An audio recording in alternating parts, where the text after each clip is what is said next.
Exodus chapter 1. These are the names of the sons of Israel who went to Egypt with Jacob, each with his family: Reuben, Simeon, Levi, and Judah; Issachar, Zebulun, and Benjamin; Dan and Naphtali; Gad and Asher. The descendants of Jacob numbered 70 in all. Joseph was already in Egypt. Now Joseph and all his brothers and all that generation died. But the Israelites were exceedingly fruitful. They multiplied greatly, increased in numbers, and became so numerous that the land was filled with them. Then a new king, to whom Joseph meant nothing, came to power in Egypt. Look, he said to his people, the Israelites have become far too numerous for us. Come, we must deal shrewdly with them, or they will become even more numerous, and if war breaks out, will join our enemies, fight against us, and leave the country. So they put slave masters over them to oppress them with forced labor, and they built Pithom and Ramses as store cities for Pharaoh. But the more they were oppressed, the more they multiplied and spread. So the Egyptians came to dread the Israelites and worked them ruthlessly. They made their lives bitter with harsh labor in brick and mortar, and with all kinds of work in the fields. In all their harsh labor, the Egyptians worked them ruthlessly. The king of Egypt said to the Hebrew midwives, whose names were Shiphrah and Puah, when you're helping the Hebrew woman during childbirth on the delivery stool, if you see that the baby is a boy, kill him. But if it's a girl, let her live. The midwives, however, feared God and did not do what the king of Egypt had told them to do. They let the boys live. Then the king of Egypt summoned the midwives and asked them, why have you done this? Why have you let the boys live? The midwives answered Pharaoh, Hebrew women are not like Egyptian women. They are vigorous and give birth before the midwives arrive. So God was kind to the midwives, and the people increased and became even more numerous. And because the midwives feared God, he gave them families of their own. Then Pharaoh gave this order to all his people: every Hebrew boy that is born you must throw into the Nile, but let every girl live. Exodus 2. Now a man of the tribe of Levi married a Levite woman, and she became pregnant and gave birth to a son. When she saw that he was a fine child, she hid him for 3 months. But when she could hide him no longer, she got a papyrus basket for him and coated it with tar and pitch. Then she placed the child in it and put it among the reeds along the bank of the Nile. His sister stood at a distance to see what would happen to him.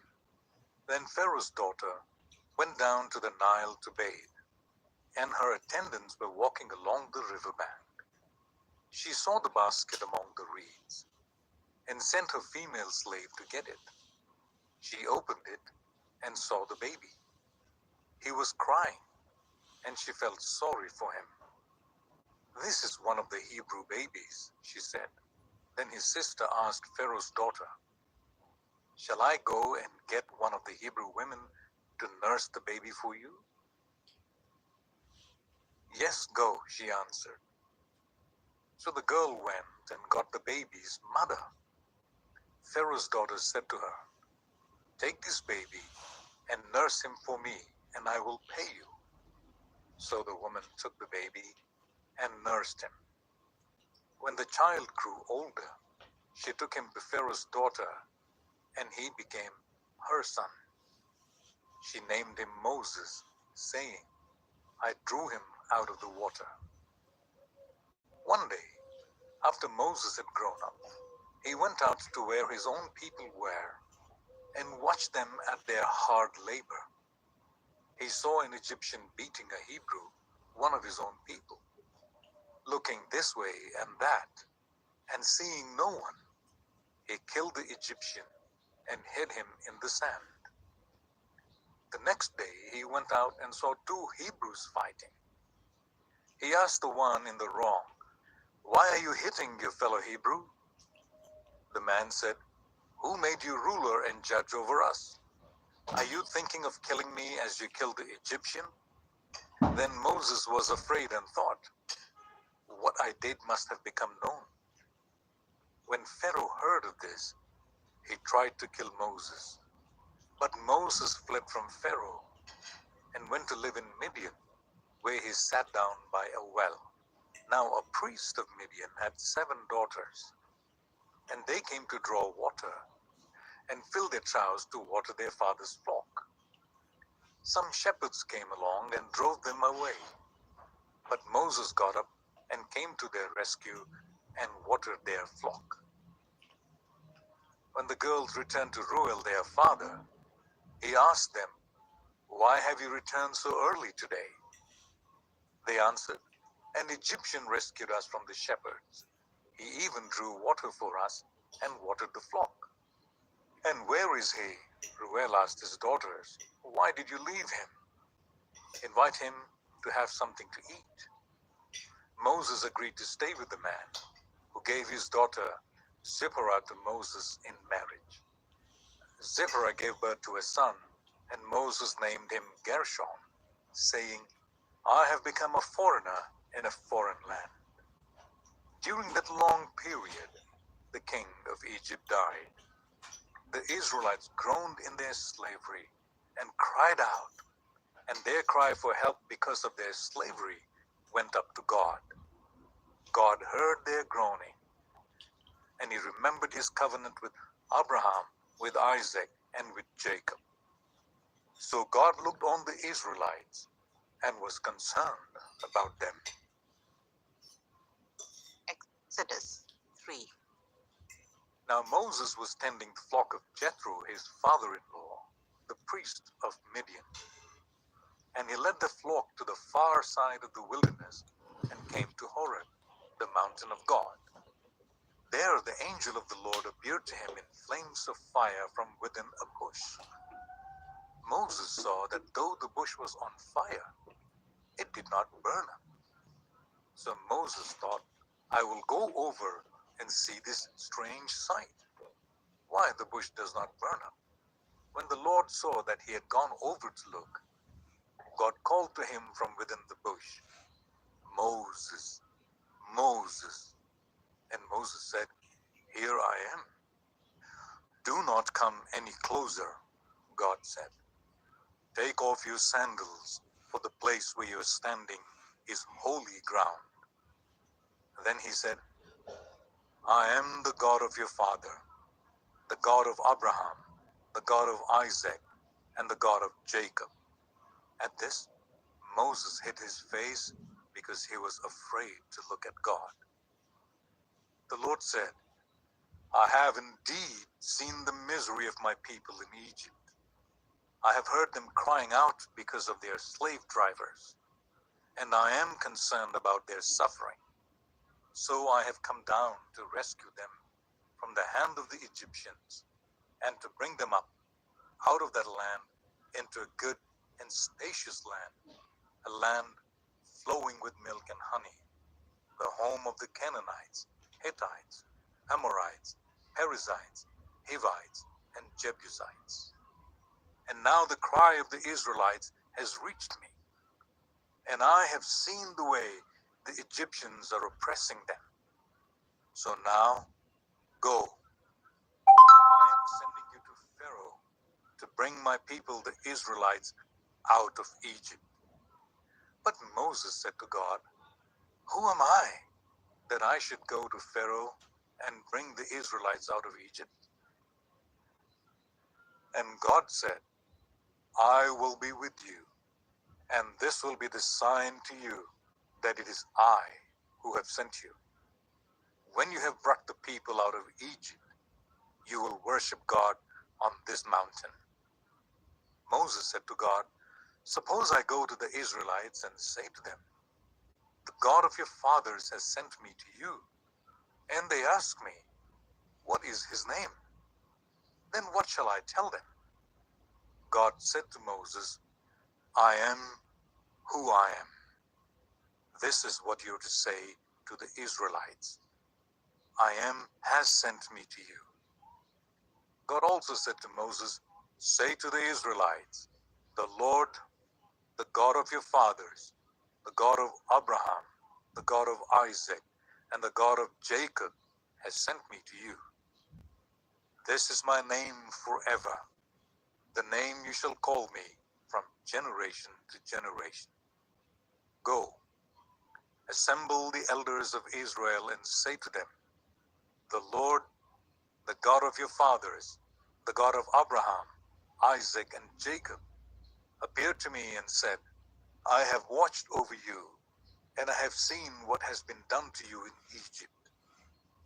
And I have promised to bring you out of your misery in Egypt into the land of the Canaanites, Hittites, Amorites, Perizzites, Hivites, and Jebusites, a land flowing with milk and honey. The elders of Israel will listen to you. Then you and the elders are to go to the king of Egypt and say to him, the Lord, the God of the Hebrews, has met with us. Let us take a 3-day journey into the wilderness to offer sacrifice to the Lord our God. But I know that the king of Egypt will not let you go unless a mighty hand compels him. So I will stretch out my hand and strike the Egyptians with all the wonders that I will perform among them. After that, he will let you go. And I will make the Egyptians favorably disposed towards this people, so that when you leave, you will not go empty-handed. Every woman is to ask her neighbor and any woman living in her house for articles of silver and gold and for clothing, which you will put on your sons and daughters, and so you will plunder the Egyptians. Exodus 4. Moses answered, what if they do not believe me or listen to me and say, the Lord did not appear to you? Then the Lord said to him, what is that in your hand? A staff, he replied. The Lord said, throw it on the ground. Moses threw it on the ground, and it became a snake, and he ran from it. Then the Lord said to him, reach out your hand and take it by the tail. So Moses reached out and took hold of the snake, and it turned back into a staff in his hand. This, said the Lord, is so that they may believe that the Lord, the God of their fathers, the God of Abraham, the God of Isaac, and the God of Jacob has appeared to you. Then the Lord said, put your hand inside your cloak. So Moses put his hand into his cloak, and when he took it out, the skin was leprous. It had become as white as snow. Now put it back into your cloak, he said.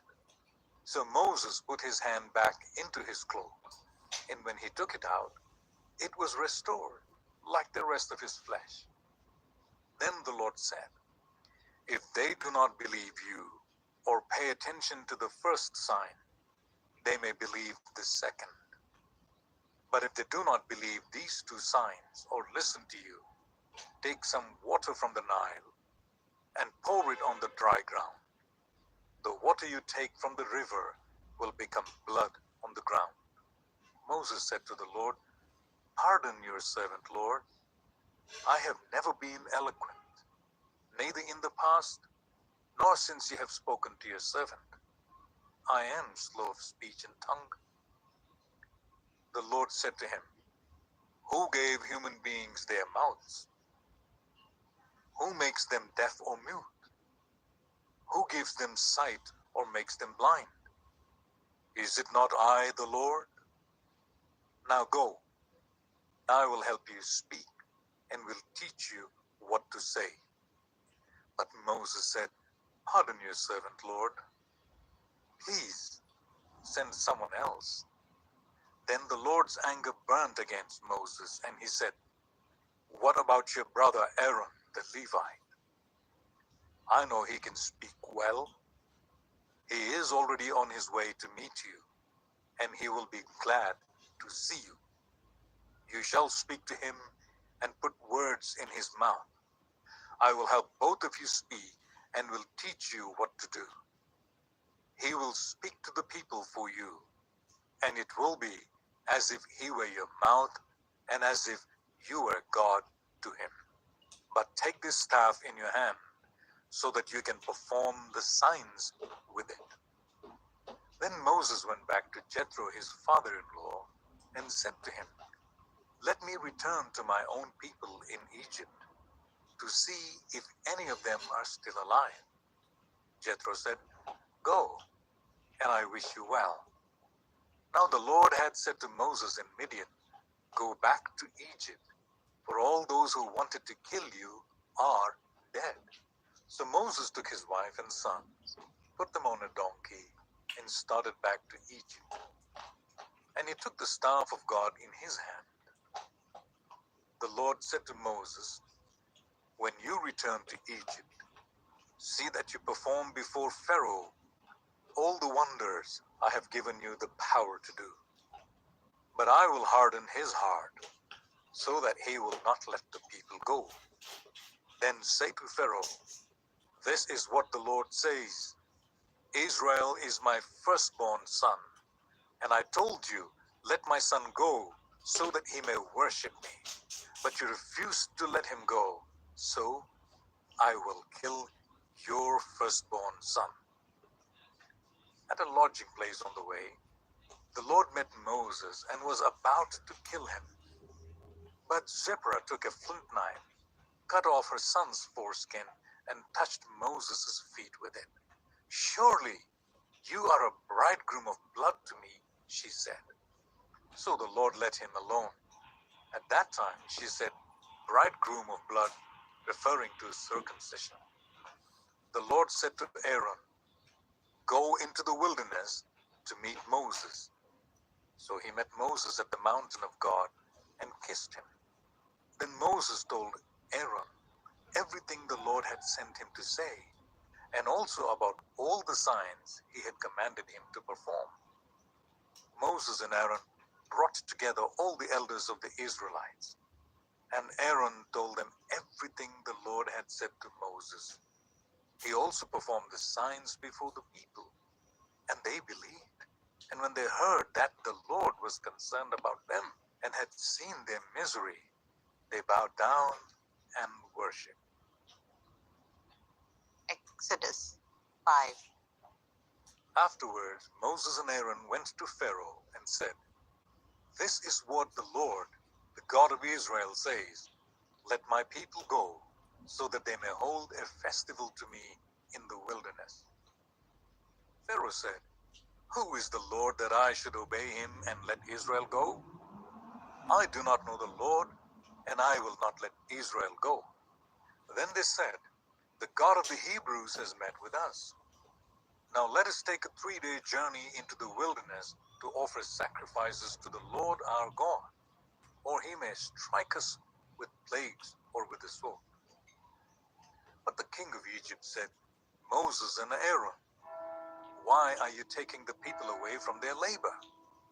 Get back to your work. Then Pharaoh said, Look, the people of the land are now numerous, and you are stopping them from working. That same day, Pharaoh gave this order to the slave drivers and the overseers in charge of the people. You are no longer to supply the people with straw for making bricks. Let them go and gather their own straw, but require them to make the same number of bricks as before. Don't reduce the quota. They are lazy. That is why they are crying out, Let us go and sacrifice to our God. Make their work harder for the people, so that they keep working and pay no attention to lice. Then The drivers and the overseer went out and said to the people, "This is what Pharaoh says, I will not give you any more straw.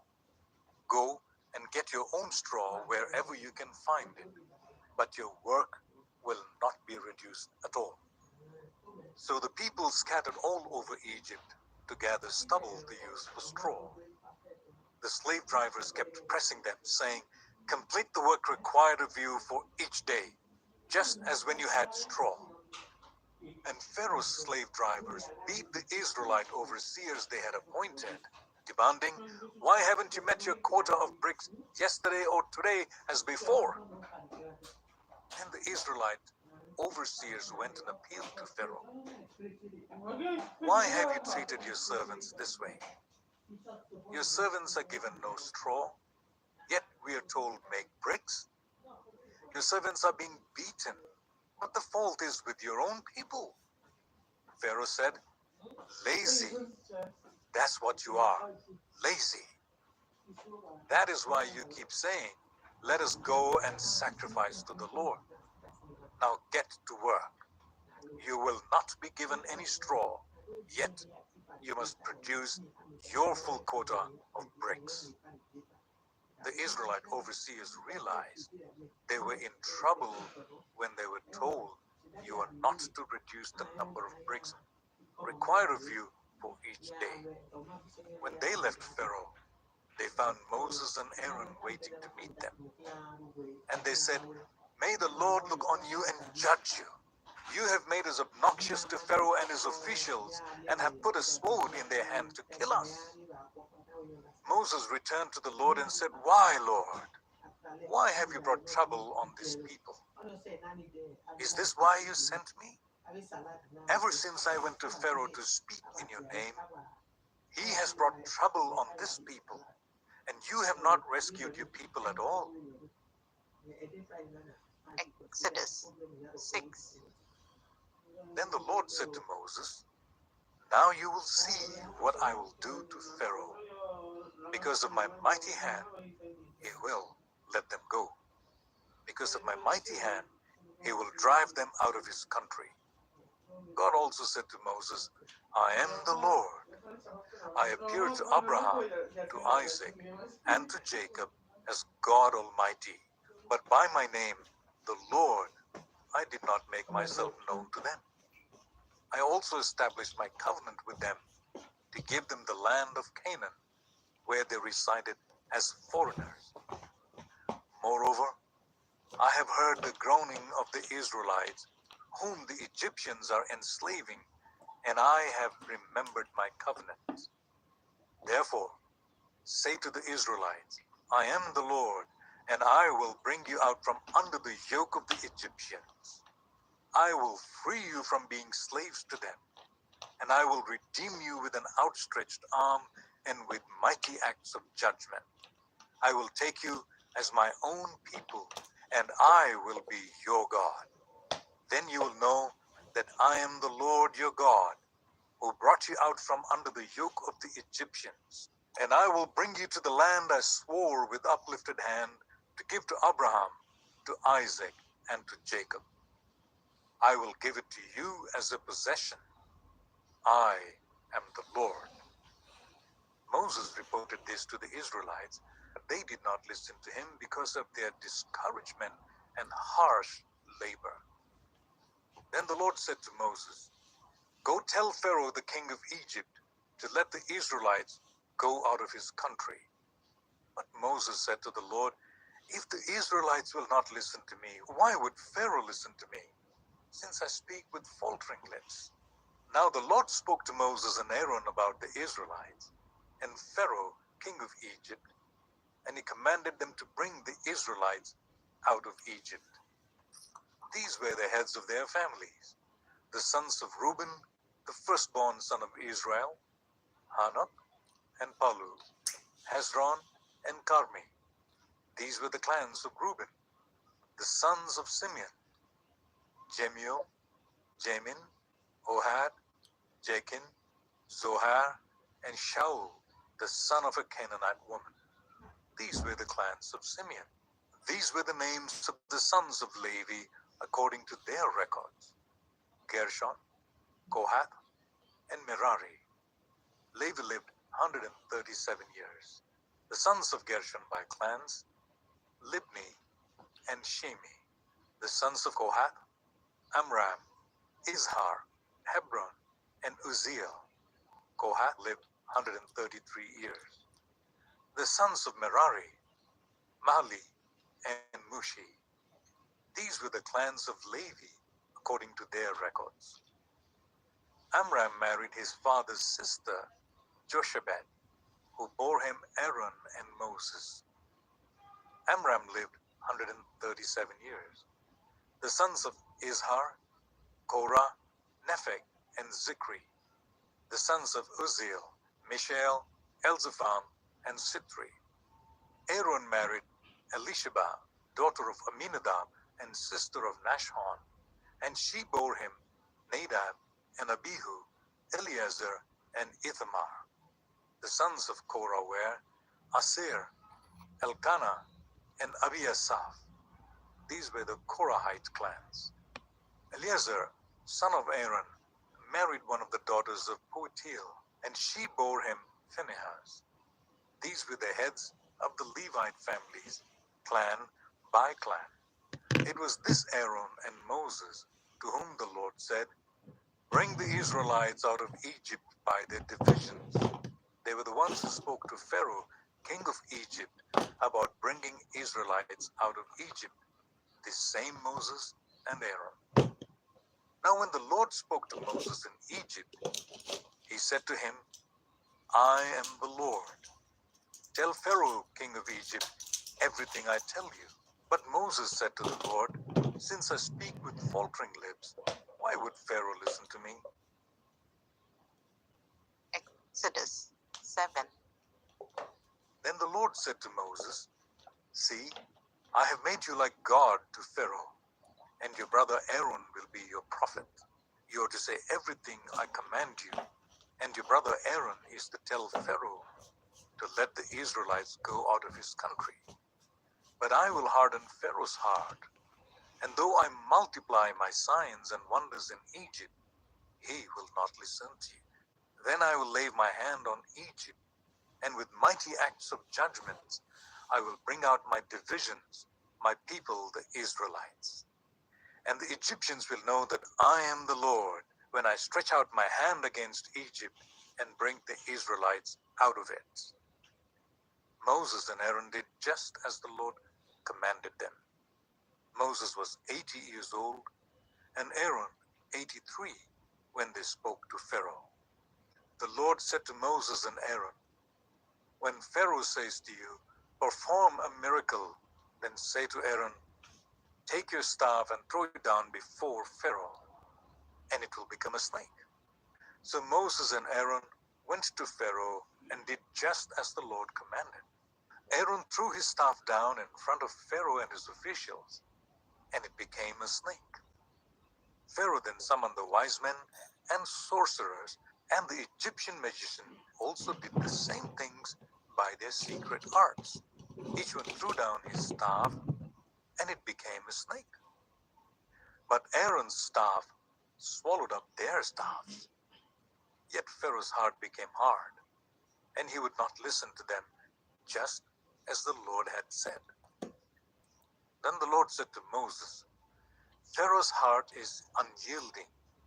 He refuses to let the people go. Go to Pharaoh in the morning as he goes out to the river. Confront him on the bank of the Nile, and take in your hand the staff that was changed into a snake.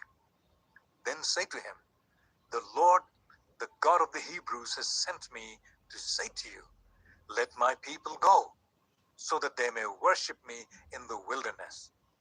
But until now you have not listened. This is what the Lord says, by this you will know that I am the Lord. With the staff that is in my hand, I will strike the water of the Nile, and it will be changed into blood. The fish in the Nile will die, and the river will stink. The Egyptians will not be able to drink its water." The Lord said to Moses, Tell Aaron, take your staff and stretch out your hand over the waters of Egypt, over the streams and canals, over the ponds and all reservoirs, and they will turn to blood. Blood will be everywhere in Egypt, even in vessels of wood. Moses and Aaron did just as the Lord had commanded. He raised the staff in the presence of Pharaoh and his officials and struck the water of the Nile, and all the water was changed into blood.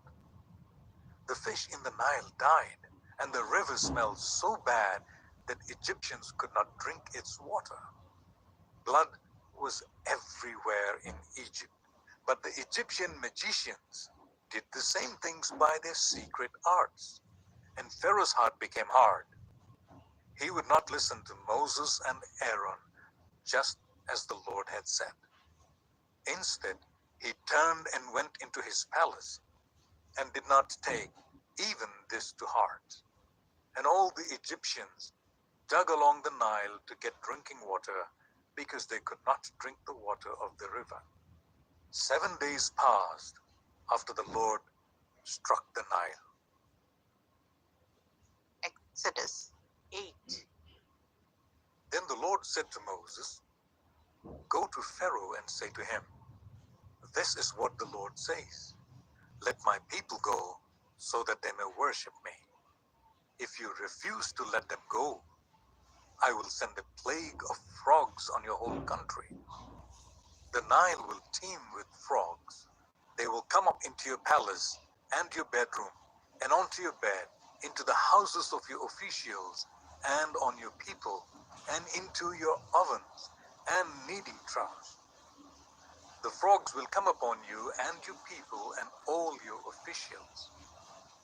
Then the Lord said to Moses, 'Tell Aaron, stretch out your hand with your staff over the streams and canals and ponds, and make frogs come up on the land of Egypt.' So Aaron stretched out his hand over the waters of Egypt, and the frogs came up and covered the land. But the magicians did the same thing by their secret arts. They also made frogs come up on the land of Egypt. Pharaoh summoned Moses and Aaron and said, 'Pray to the Lord and take the frogs away from me and my people, and I will let your people go to offer sacrifices to the Lord.' Moses said to Pharaoh, 'I leave to you the honor of setting the time for me to pray for you and your officials and your people, that you and your houses may be rid of the frogs, except for those that remain in the Nile.' 'Tomorrow,' Pharaoh said. Moses replied, 'It will be as you say, so that you may know there is no one like the Lord our God. The frogs will leave you and your houses, your officials and your people. They will remain only in the Nile.' After Moses and Aaron left Pharaoh, Moses cried out to the Lord about the frogs he had brought on Pharaoh. And the Lord did what Moses asked. The frogs died in the houses, in the courtyards, and in the fields. They were piled into heaps, and the land reeked of them. But when Pharaoh saw that there was relief, he hardened his heart and would not listen to Moses and Aaron, just as the Lord had said. Then the Lord said to Moses, 'Tell Aaron, stretch out your staff and strike the dust on the ground, and throughout the land of Egypt the dust will become gnats.' They did this, and when Aaron stretched out his hand with the staff and struck the dust of the ground, gnats came on people and animals. All the dust throughout the land of Egypt became gnats. But when the magicians tried to produce gnats by their secret arts, they could not. Since the gnats were on people and animals everywhere, the magicians said to Pharaoh, 'This is the finger of God.' But Pharaoh's heart was hard, and he would not listen, just as the Lord had said. Then the Lord said to Moses, 'Get up early in the morning and confront Pharaoh as he goes to the river and say to him, "This is what the Lord says. Let my people go, so that they may worship me. If you do not let my people go, I will send swarms of flies on you and your officials and your people and into your houses. The houses of the Egyptians will be full of flies. Even the ground will be covered with them. But on that day, I will deal differently with the land of Goshen, where my people live. No swarms of flies will be there, so that you will know that I, the Lord, am in this land. I will make a distinction between my people and your people. This sign will occur tomorrow." And the Lord did this. Dense swarms of flies poured into Pharaoh's palace and into the houses of his officials. Throughout Egypt, the land was ruined by the flies. Then Pharaoh summoned Moses and Aaron and said, "Go, sacrifice to your God here in the land." But Moses said that would not be right. The sacrifices we offer the Lord our God would be detestable to the Egyptians.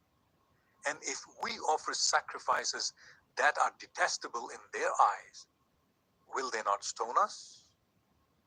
We must take a 3-day journey into the wilderness to offer sacrifices to the Lord our God as he commands us. Pharaoh said, "I will let you go to offer sacrifices to the Lord your God in the wilderness, but you must not go very far. Now pray for me." Moses answered, "As soon as I leave you, I will pray to the Lord, and tomorrow the flies will leave Pharaoh and his officials and his people. Only let Pharaoh be sure that he does not act deceitfully again by not letting the people go to offer sacrifices to the Lord." Then Moses left Pharaoh and prayed to the Lord, and the Lord did what Moses asked. The flies left Pharaoh and his officials and his people. Not a fly remained. But this time also, Pharaoh hardened his heart and would not let the people go. Exodus 9. Then the Lord said to Moses, "Go to Pharaoh and say to him, 'This is what the Lord, the God of the Hebrews, says. Let my people go, so that they may worship me. If you refuse to let them go and continue to hold them back, the hand of the Lord will bring a terrible plague on your livestock in the field, on your horses, donkeys, and camels, and on your cattle, sheep, and goats. But the Lord will make a distinction between the livestock of Israel and that of Egypt, so that no animal belonging to the Israelites will die.' The Lord set a time and said, 'Tomorrow the Lord will do this in the land.' And the next day the Lord did it. All the livestock of the Egyptians died, but not one animal belonging to the Israelites died. Pharaoh investigated and found that not even one of the animals of the Israelites had died. Yet his heart was unyielding, and he would not let the people go. Then the Lord said to Moses and Aaron, 'Take handfuls of soot from a furnace and let Moses toss it in the air in the presence of Pharaoh. It will become fine dust over the whole land of Egypt, and festering boils will break out on people and animals throughout the land.' So they took soot from a furnace and stood before Pharaoh. Moses tossed it into the air, and festering boils broke out on people and animals. The magicians could not stand before Moses because of the boils that were on them and all the Egyptians. But the Lord hardened Pharaoh's heart, and he would not listen to Moses and Aaron, just as the Lord had said to Moses. Then the Lord said to Moses, 'Get up early in the morning, confront Pharaoh, and say to him, "This is what the Lord, the God of the Hebrews, says. Let my people go, so that they may worship me. Or this time, the full force of my plagues against you and against your officials and your people, so you may know that there is no one like me in all the earth. For by now I stretched out my hand and struck you and your people with a plague that would have wiped you off the earth. But I have raised you up for this very purpose, that I might show you my power, and that my name might be proclaimed in all the earth. You still set yourself against my people, and will not let them go. Therefore, at this time tomorrow, I will send the worst hailstorm that has ever fallen on Egypt, from the day it was founded till now. Give an order now to bring your livestock and everything you have in the field to a place of shelter, because the hail will fall on every person and animal that has not been brought in and is still out in the field, and they will die. Those officials of Pharaoh who feared the word of the Lord hurried to bring their slaves and their livestock inside. But those who ignored the word of the Lord left their slaves and livestock in the field. Then the Lord said to Moses, "Stretch out your hand towards the sky, so that hail will fall all over Egypt, on people and animals, and on everything growing in the fields of Egypt." When Moses stretched out his staff towards the sky, the Lord sent thunder and hail, and lightning flashed down to the ground. So the Lord rained hail on the land of Egypt. Hail fell and lightning flashed back and forth. It was the worst storm in all the land of Egypt since it had become a nation. Throughout Egypt, hail struck everything in the fields, both people and animals. It beat down everything growing in the fields and stripped every tree. The only place it did not hail was the land of Goshen, where the Israelites were. Then Pharaoh summoned Moses and Aaron. "This time I have sinned," he said to them. "The Lord is in the right, and I and my people are in the wrong. Pray to the Lord, for we have had enough thunder and hail. I will let you go.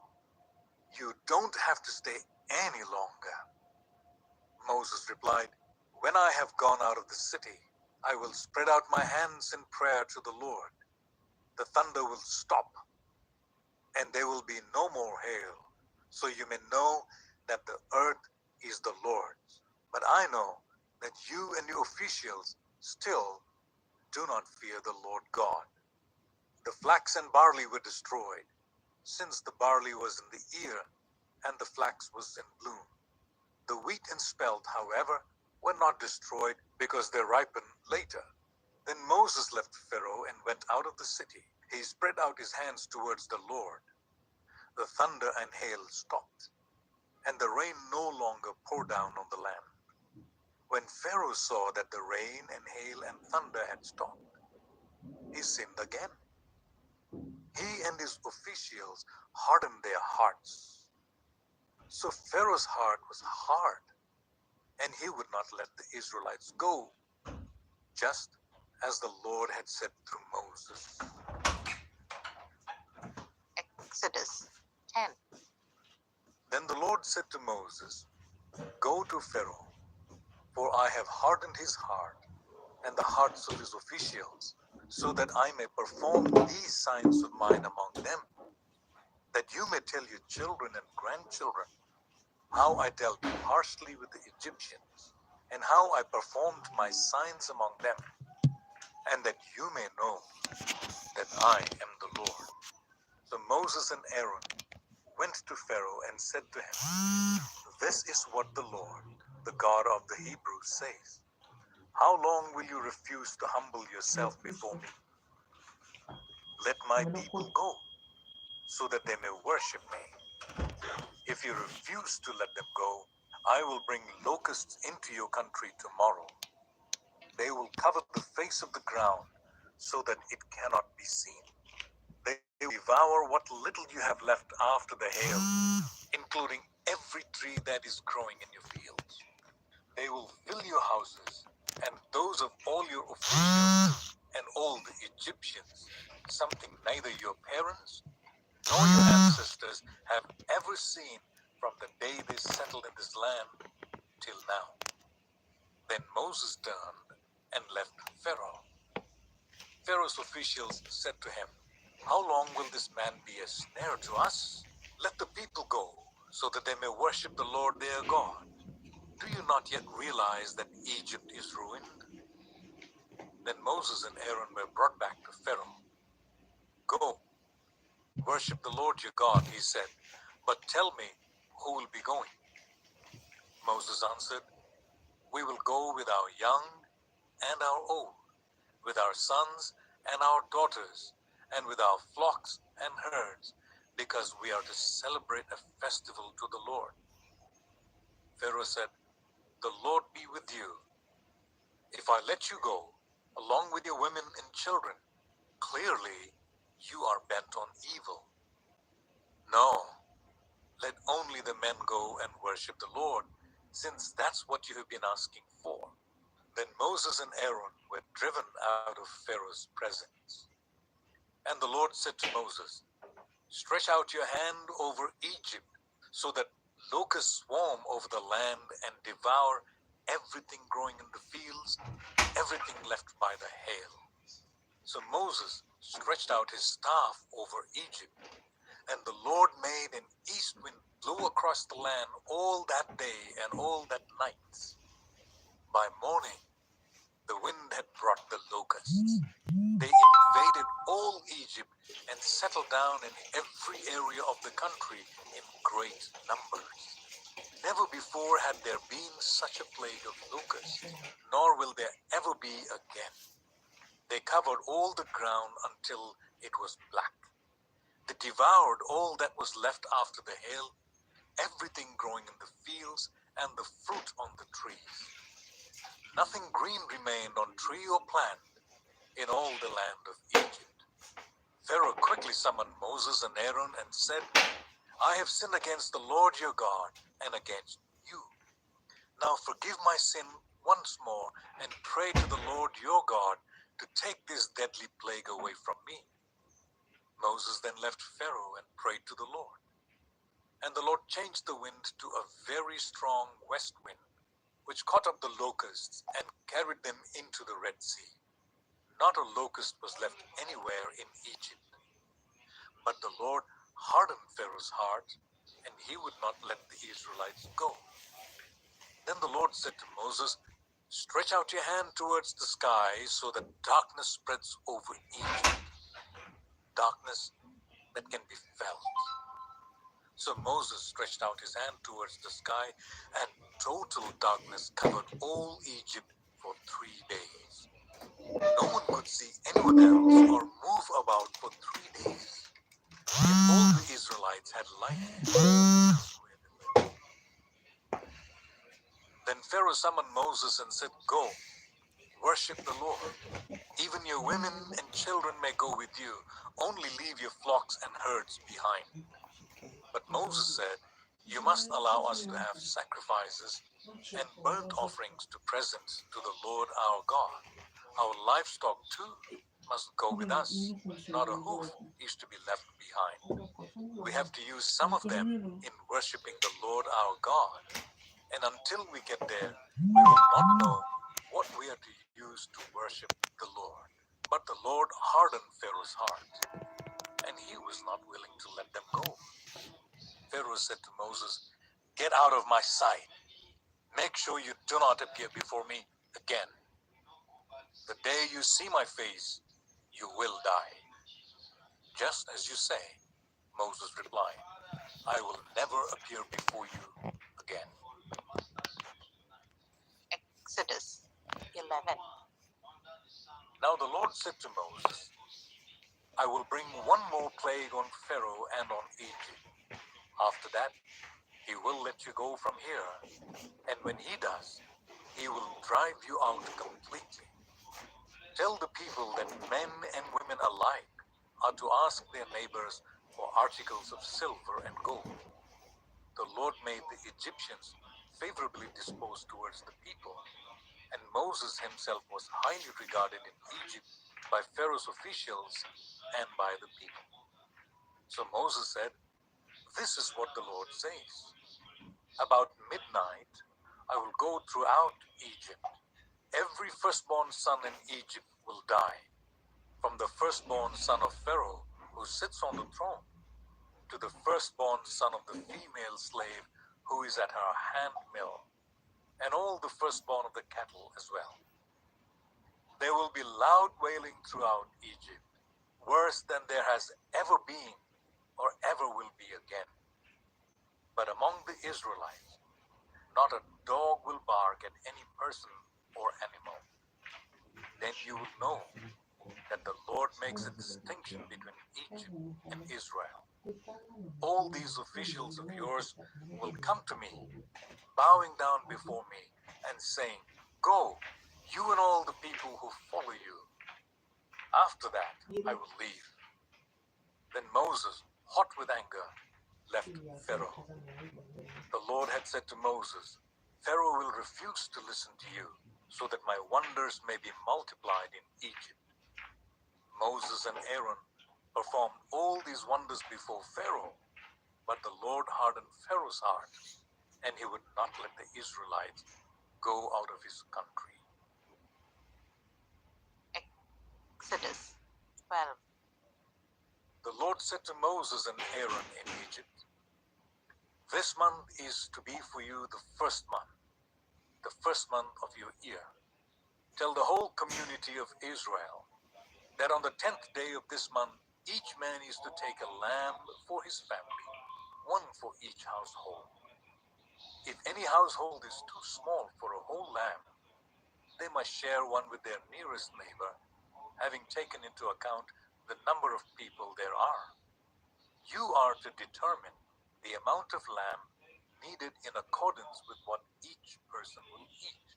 The animals you choose must be year-old, males without defect, and you may take them from the sheep or the goats. Take care of them until the 14th day of the month, when all the members of the community of Israel must slaughter them at twilight. Then they are to take some of the blood and put it on the sides and tops of the door frames of the houses where they eat the lambs. That same night, they are to eat the meat roasted over the fire, along with bitter herbs and bread made without yeast. Do not eat the meat raw or boiled in water, but roast it over a fire, with the head, legs, and internal organs. Do not leave any of it till morning. If some is left till morning, you must burn it. This is how you are to eat it, with your cloak tucked into your belt, your sandals on your feet, and your staff in your hand. Eat it in haste. It is the Lord's Passover.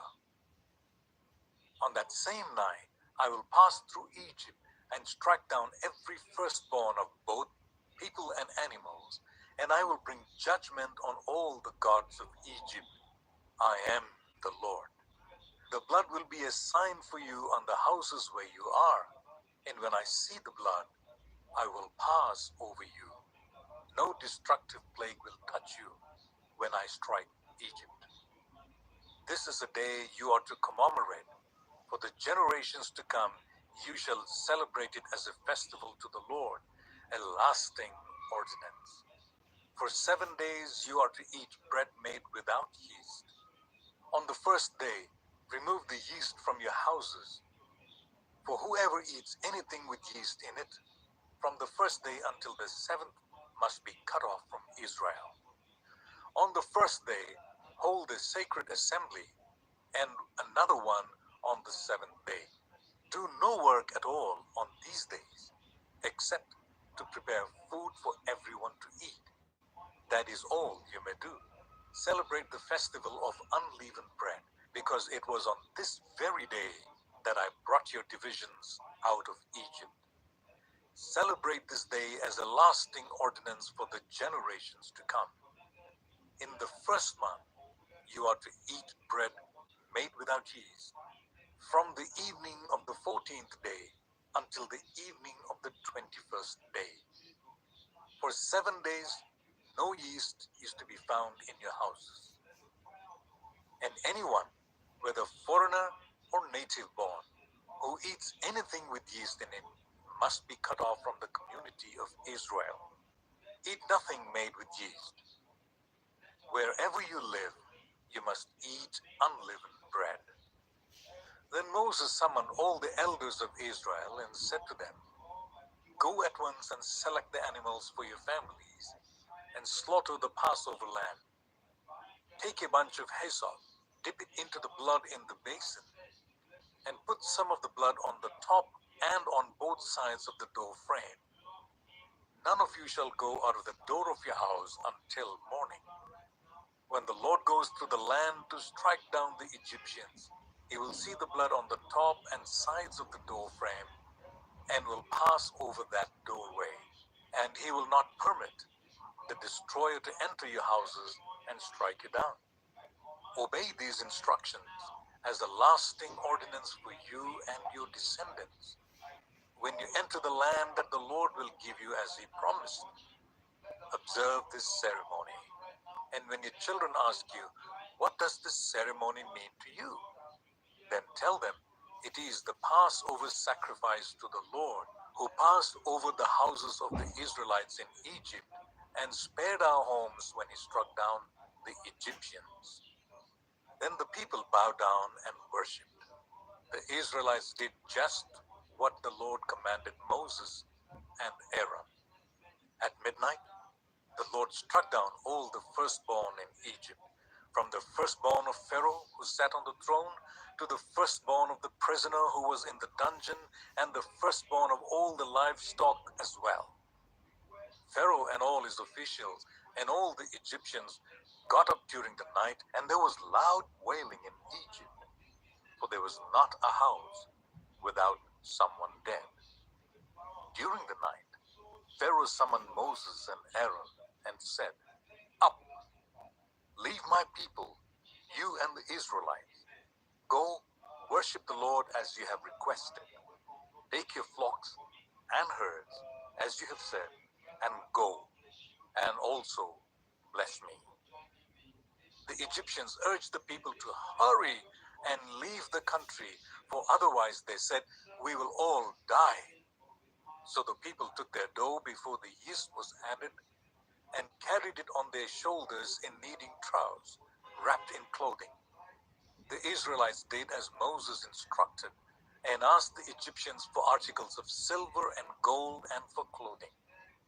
The Lord had made the Egyptians favorably disposed towards the people, and they gave them what they asked for. So they plundered the Egyptians. The Israelites journeyed from Ramesses to Succoth. There were about 600,000 men on foot, besides women and children. Many other people went up with them, and also large droves of livestock, both flocks and herds. With the dough Israelites had brought from Egypt, they baked loaves of unleavened bread. The dough was without yeast because they had been driven out of Egypt and did not have time to prepare food for themselves. Now the length of time the Israelite people lived in Egypt was 430 years. At the end of 430 years, to the very day, all the Lord's divisions left Egypt, because the Lord kept vigil that night to bring them out of Egypt. On this night, all the Israelites are to keep vigil to honor the Lord for the generations to come. The Lord said to Moses and Aaron, These are the regulations for the Passover meal. No foreigner may eat it. Any slave you have bought may eat it after you have circumcised him, but a temporary resident or a hired worker may not eat it. It must be eaten inside the house. Take none of the meat outside the house. Do not break any of the bone. The whole community of Israel must celebrate it. A foreigner residing among you who wants to celebrate the Lord's Passover must have all the males in his household circumcised. Then he may take part like one born in the land. No uncircumcised male may eat it. The same law applies both to the native born and to the foreigner residing among you. All the Israelites did just what the Lord had commanded Moses and Aaron. And on that very day, the Lord brought the Israelites out of Egypt by their divisions. Exodus 13. The Lord said to Moses, "Consecrate to me every firstborn male. The first offspring of every womb among the Israelites belongs to me, whether human or animal." Then Moses said to the people, "Commemorate this day, the day you came out of Egypt, out of the land of slavery, because the Lord brought you out of it with a mighty hand. Eat nothing containing yeast. Today, in the month of Aviv, you are leaving. When the Lord brings you into the land of the Canaanites, Hittites, Amorites, Hivites, and Jebusites, the land he swore to your ancestors to give you, a land flowing with milk and honey. You are to observe this ceremony in this month. For 7 days eat bread made without yeast, and on the 7th day hold the festival to the Lord. Eat unleavened bread during those 7 days. Nothing with yeast in it is to be seen among you, nor shall any yeast be seen anywhere within your borders. On that day, tell your son, I do this because of what the Lord did for me when I came out of Egypt. This observance will be for you like a sign on your hand and a reminder on your forehead that this law of the Lord is to be on your lips. For the Lord brought you out of Egypt with his mighty hand. You must keep this ordinance at the appointed time, year after year. After the Lord brings you into the land of the Canaanites and gives it to you as he promised on oath to you and your ancestors, you are to give over to the Lord the first offspring of every womb. All the firstborn males of your livestock belong to the Lord. Redeem with a lamb every firstborn donkey. But if you do not redeem it, break its neck. Redeem every firstborn among your sons. In days to come, when your son asks you, what does this mean? Say to him, with a mighty hand, the Lord brought us out of Egypt, out of the land of slavery. When Pharaoh stubbornly refused to let us go, the Lord killed the firstborn of both people and animals in Egypt. This is why I sacrifice to the Lord the first male offspring of every womb and redeem each of my firstborn sons. And it will be like a sign on your hand and a symbol on your forehead that the Lord brought us out of Egypt with his mighty hand.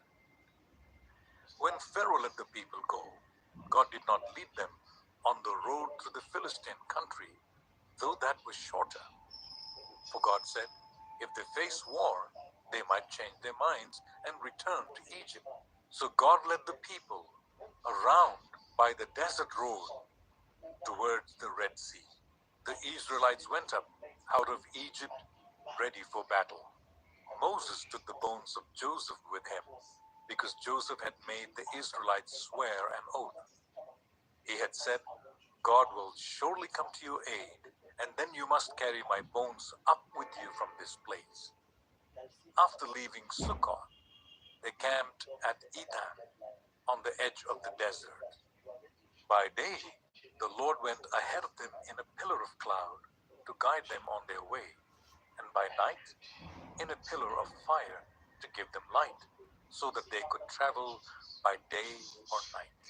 Neither the pillar of cloud by day, nor the pillar of fire by night left its place in front of the people. Exodus 14. Then the Lord said to Moses, Tell the Israelites to turn back and camp near Pi Hahiroth, between Migdol and the sea. They are to camp by the sea, directly opposite Baal Zephon. Pharaoh will think the Israelites are wandering around the land in confusion, hemmed in by the desert. And I will harden Pharaoh's heart, and he will pursue them. But I will gain glory for myself through Pharaoh and all his army, and the Egyptians will know that I am the Lord. So the Israelites did this. When the king of Egypt was told that the people had fled, Pharaoh and his officials changed their mind about them and said, "What have we done? We have let the Israelites go and have lost their services." So he had his chariot made ready and took his army with him. He took 600 of the best chariots, along with all the other chariots of Egypt, with officers over all of them. The Lord hardened the heart of Pharaoh, king of Egypt, so that he pursued the Israelites who were marching out boldly. The Egyptians, all Pharaoh's horses and chariots, horsemen and troops, pursued the Israelites and overtook them as they camped by the sea near Pi Hahiroth, opposite Baal Zephon. As Pharaoh approached, the Israelites looked up, and there were the Egyptians marching after them. They were terrified and cried out to the Lord. They said to Moses, "Was it because there were no graves in Egypt that you brought us to the desert to die? What have you done to us by bringing us out of Egypt? Didn't we say to you in Egypt, 'Leave us alone, let us serve the Egyptians'? It would have been better for us to serve the Egyptians than to die in the desert." Moses answered the people, "Do not be afraid. Stand firm, and you will see the deliverance the Lord will bring you today. The Egyptians you see today, you will never see again. The Lord will fight for you. You need only to be still." Then the Lord said to Moses, "Why are you crying out to me? Tell the Israelites to move on. Raise your staff and stretch out your hand over the sea to divide the water, so that the Israelites can go through the sea on dry ground. I will harden the hearts of the Egyptians, so that they will go in after them, and I will gain glory through Pharaoh and all his army, through his chariots and his horsemen. The Egyptians will know that I am the Lord when I gain glory through Pharaoh, his chariots, and his horsemen." Then the angel of God, who had been traveling in front of Israel's army, withdrew and went behind them. The pillar of cloud also moved from in front and stood behind them, coming between the armies of Egypt and Israel. Throughout the night, the cloud brought darkness to the one side and light to the other, so neither went near the other all night long. Then Moses stretched out his hand over the sea, and all that night the Lord drove the sea back with a strong east wind and turned it into dry land. The waters were divided, and the Israelites went through the sea on dry ground with a wall of water on their right and on their left. The Egyptians pursued them, and all Pharaoh's horses and chariots and horsemen followed them into the sea. During the last watch of the night, the Lord looked down from the pillar of fire and cloud at the Egyptian army and threw it into confusion. He jammed the wheels of their chariots so that they had difficulty driving. And the Egyptians said, "Let's get away from the Israelites.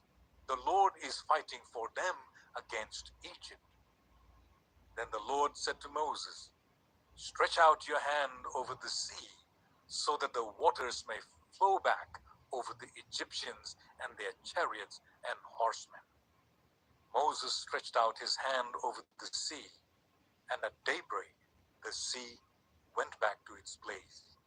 The Egyptians were fleeing towards it, and the Lord swept them into the sea. The water flowed back and covered the chariots and horsemen, the entire army of Pharaoh that had followed the Israelites into the sea. Not one of them survived. But the Israelites went through the sea on dry ground with a wall of water on their right and on their left. That day, the Lord saved Israel from the hands of the Egyptians, and Israel saw the Egyptians lying dead on the shore. And when the Israelites saw the mighty hand of the Lord displayed against the Egyptians, the people feared the Lord and put their trust in him and in Moses, his servant. Exodus 15. Then Moses and the Israelites sang this song to the Lord. I will sing to the Lord, for he is highly exalted. Both horse and driver he has hurled into the sea.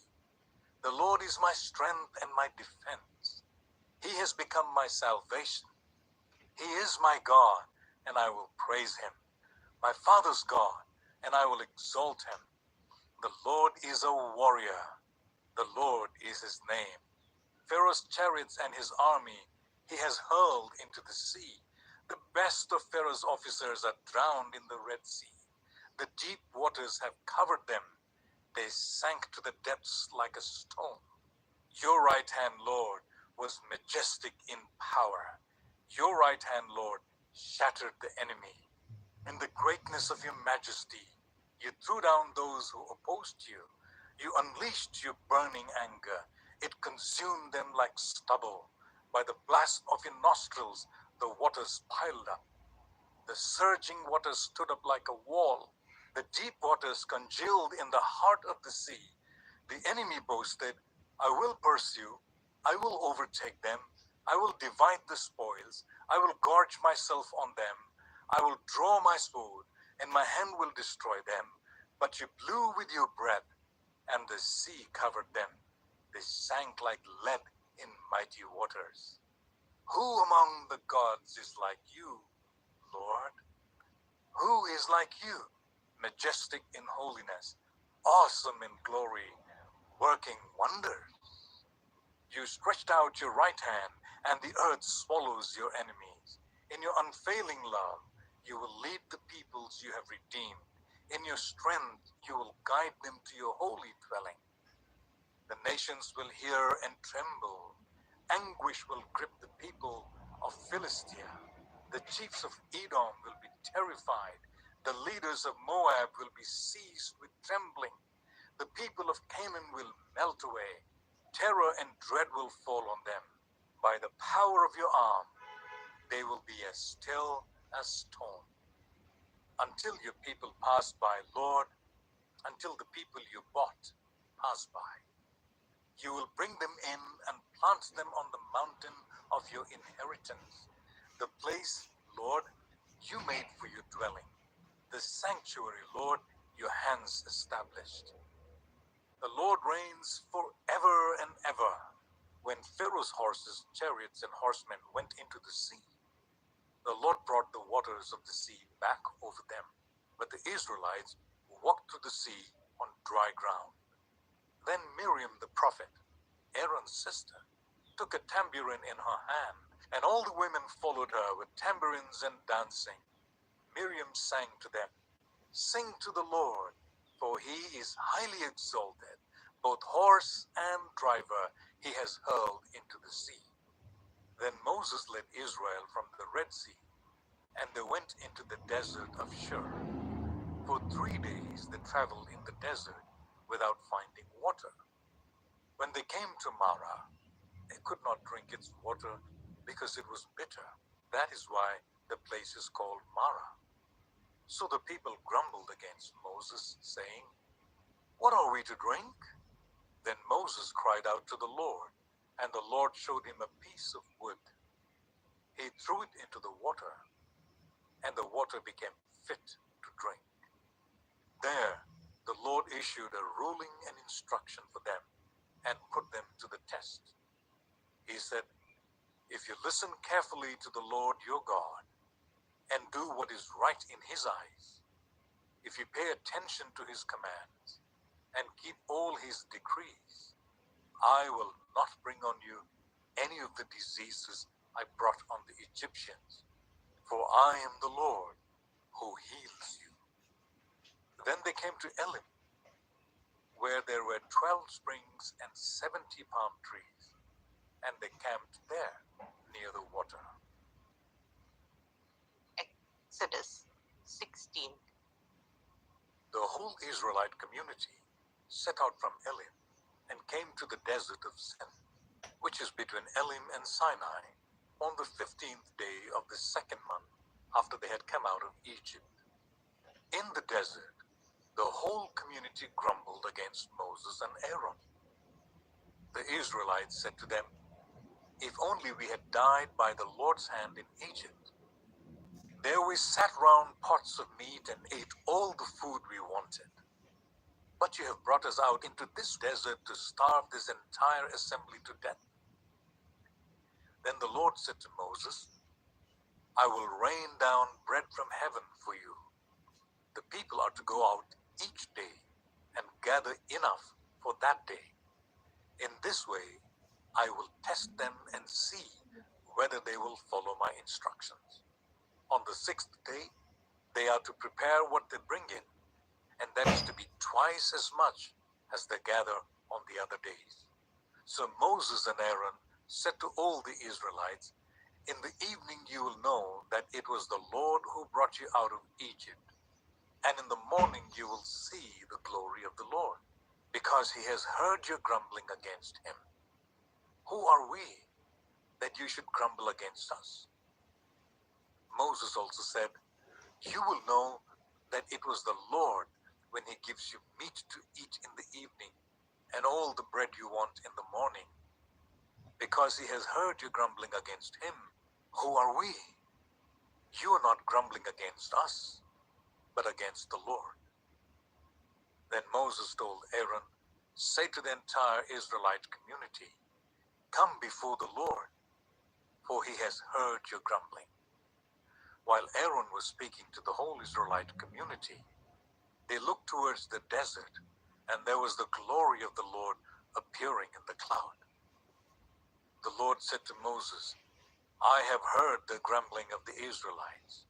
Tell them, at twilight you will eat meat, and in the morning you will be filled with bread. Then you will know that I am the Lord your God." That evening, quail came and covered the camp, and in the morning there was a layer of dew around the camp. When the dew was gone, thin flakes like frost on the ground appeared on the desert floor. When the Israelites saw it, they said to each other, "What is it?" For they did not know what it was. Moses said to them, "It is the bread the Lord has given you to eat. This is what the Lord has commanded. Everyone is to gather as much as they need. Take an omer for each person you have in your tent." The Israelites did as they were told. Some gathered much, some little. And when they measured it by the omer, the one who gathered much did not have too much, and the one who gathered little did not have too little. Everyone had gathered just as much as they needed. Then Moses said to them, "No one is to keep any of it until morning." However, some of them paid no attention to Moses. They kept part of it until morning, but it was full of maggots and began to smell. So Moses was angry with them. Each morning, everyone gathered as much as they needed, and when the sun grew hot, it melted away. On the sixth day, they gathered twice as much, 2 omers for each person. And the leaders of the community came and reported this to Moses. He said to them, "This is what the Lord commanded. Tomorrow is to be a day of Sabbath rest, a holy Sabbath to the Lord. So bake what you want to bake and boil what you want to boil. Save whatever is left and keep it until morning." So they saved it until morning, as Moses commanded, and it did not stink or get maggots in it. Eat it today, Moses said, because today is a Sabbath to the Lord. You will not find any of it on the ground today. 6 days you are to gather it, but on the seventh day, the Sabbath, there will not be any. Nevertheless, some of the people went out on the seventh day to gather it, but they found none. Then the Lord said to Moses, "How long will you refuse to keep my commands and my instructions? Bear in mind that the Lord has given you the Sabbath. That is why on the sixth day he gives you bread for 2 days. Everyone is to stay where they are on the seventh day. No one is to go out." So the people rested on the seventh day. The people of Israel called the bread manna. It was white, like coriander seed, and tasted like wafers made with honey. Moses said, "This is what the Lord has commanded. Take an omer of manna and keep it for the generations to come, so they can see the bread I gave you to eat in the wilderness when I brought you out of Egypt." So Moses said to Aaron, "Take a jar and put an omer of manna in it. Then place it before the Lord to be kept for the generations to come."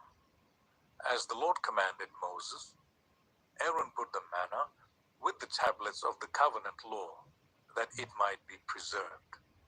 The Israelites ate manna for 40 years until they came to a land that was settled. They ate manna until they reached the border of Canaan. An omer is 1/10 of an ephah. Exodus 17. The whole Israelite community set out from the desert of Sin, traveling from place to place as the Lord commanded. They camped at Rephidim, but there was no water for the people to drink. So they quarreled with Moses and said, "Give us water to drink." Moses replied, "Why do you quarrel with me? Why do you put the Lord to the test?" But the people were thirsty for water there, and they grumbled against Moses. They said, "Why did you bring us up out of Egypt to make us and our children and livestock die of thirst?" Then Moses cried out to the Lord, "What am I to do with these people? They are almost ready to stone me." The Lord answered Moses, "Go out in front of the people, take with you some of the elders of Israel, and take in your hand the staff with which you struck the Nile, and go. I will stand there before you by the rock at Horeb. Strike the rock, and water will come out of it for the people to drink." So Moses did this in the sight of the elders of Israel. And he called the place Massa and Meribah, because the Israelites quarreled, and because they tested the Lord, saying, "Is the Lord among us or not?" The Amalekites came and attacked the Israelites at Rephidim.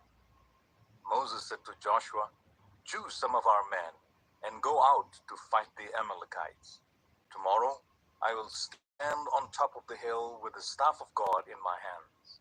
So Joshua fought the Amalekites as Moses had ordered. And Moses, Aaron, and Hur went to the top of the hill. As long as Moses held up his hands, the Israelites were winning. But whenever he lowered his hands, the Amalekites were winning. When Moses' hands grew tired, they took a stone and put it under him, and he sat on it. Aaron and Hur held his hands up, one on one side, one on the other, so that his hands remained steady till sunset. So Joshua overcame the Amalekite army with the sword. Then the Lord said to Moses, "Write this on a scroll as something to be remembered, and make sure that Joshua hears it, because I will completely blot out the name of Amalek from under heaven." Moses built an altar and called it, "The Lord is my banner." He said, "Because hands were lifted up against the throne of the Lord will be at war against the Amalekites from generation to generation." Exodus 18. Now Jethro the priest of Midian and father-in-law of Moses heard of everything God had done for Moses and for his people Israel, and how the Lord had brought Israel out of Egypt. After Moses had sent away his wife Zipporah, his father-in-law Jethro received her and her two sons. One son was named Gershom, for Moses said, I have become a foreigner in a foreign land. And the other was named Eleazar, for he said, my father's God was my helper. He saved me from the sword of Pharaoh. Jethro, Moses' father-in-law, together with Moses' sons and wife, came to him in the wilderness, where he was camped near the mountain of God. Jethro had sent word to him, I, your father-in-law Jethro, am coming to you with your wife and her two sons. So Moses went out to meet his father-in-law and bowed down and kissed him. They greeted each other and then went into the tent. Moses told his father-in-law about everything the Lord had done to Pharaoh and the Egyptians for Israel's sake, and about all the hardships they had met along the way, and how the Lord had saved them. Jethro was delighted to hear about all the good things the Lord had done for Israel in rescuing them from the hand of the Egyptians. He said, Praise be to the Lord, who rescued you from the hand of the Egyptians and of Pharaoh, and who rescued the people from the hand of the Egyptians. Now I know that the Lord is greater than all other gods, for he did this to those who had treated Israel arrogantly. Then Jethro, Moses' father-in-law, brought a burnt offering and other sacrifices to God. And Aaron came with all the elders of Israel to eat a meal with Moses' father-in-law in the presence of God. The next day, Moses took his seat to serve as judge for the people, and they stood round him from morning till evening. When his father-in-law saw all that Moses was doing for the people, he said, What is this you are doing for the people? Why do you alone sit as judge, while all these people stand round you from morning till evening? Moses answered him, Because the people come to me to seek God's will. Whenever they have a dispute, it is brought to me, and I decide between the parties and inform them of God's decrees and instructions. Moses' father-in-law replied, What you're doing is not good. You and these people who come to you will only wear yourselves out. The work is too heavy for you.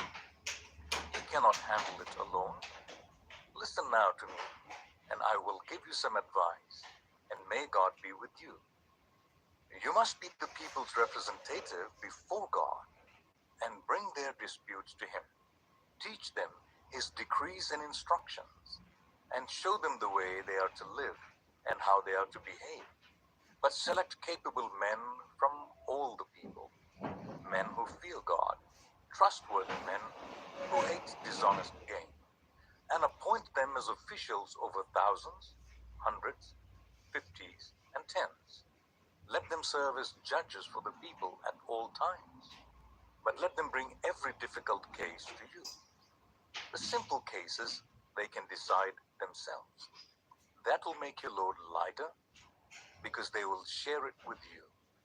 If you do this, and God so commands, you will be able to stand the strain, and all these people will go home satisfied. Moses listened to his father-in-law and did everything he said. He chose capable men from all Israel and made them leaders of the people, officials over thousands, hundreds, fifties, and tens. They served as judges for the people at all times. The difficult cases they brought to Moses, but the simple ones they decided themselves. Then Moses sent his father-in-law on his way, and Jethro returned to his own country. Exodus 19. On the first day of the third month, after the Israelites left Egypt, on that very day they came to the desert of Sinai. After they set out from Rephidim, they entered the desert of Sinai, and Israel camped there in the desert in front of the mountain. Then Moses went up to God, and the Lord called to him from the mountain and said, "This is what you are to say to the descendants of Jacob, and what you are to tell the people of Israel. You yourselves have seen what I did to Egypt, and how I carried you on eagle's wings and brought you to myself. Now, if you obey me fully and keep my covenant, then out of all nations you will be my treasured possession. Although the whole earth is mine, you will be for me a kingdom of priests and a holy nation. These are the words you are to speak to the Israelites." So Moses went back and summoned the elders of the people and set before them all the words the Lord had commanded him to speak. The people all responded together, "We will do everything the Lord has said." So Moses brought their answer back to the Lord.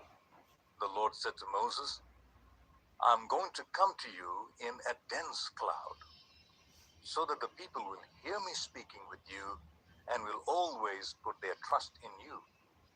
Then Moses told the Lord what the people had said. And the Lord said to Moses, "Go to the people and consecrate them today and tomorrow.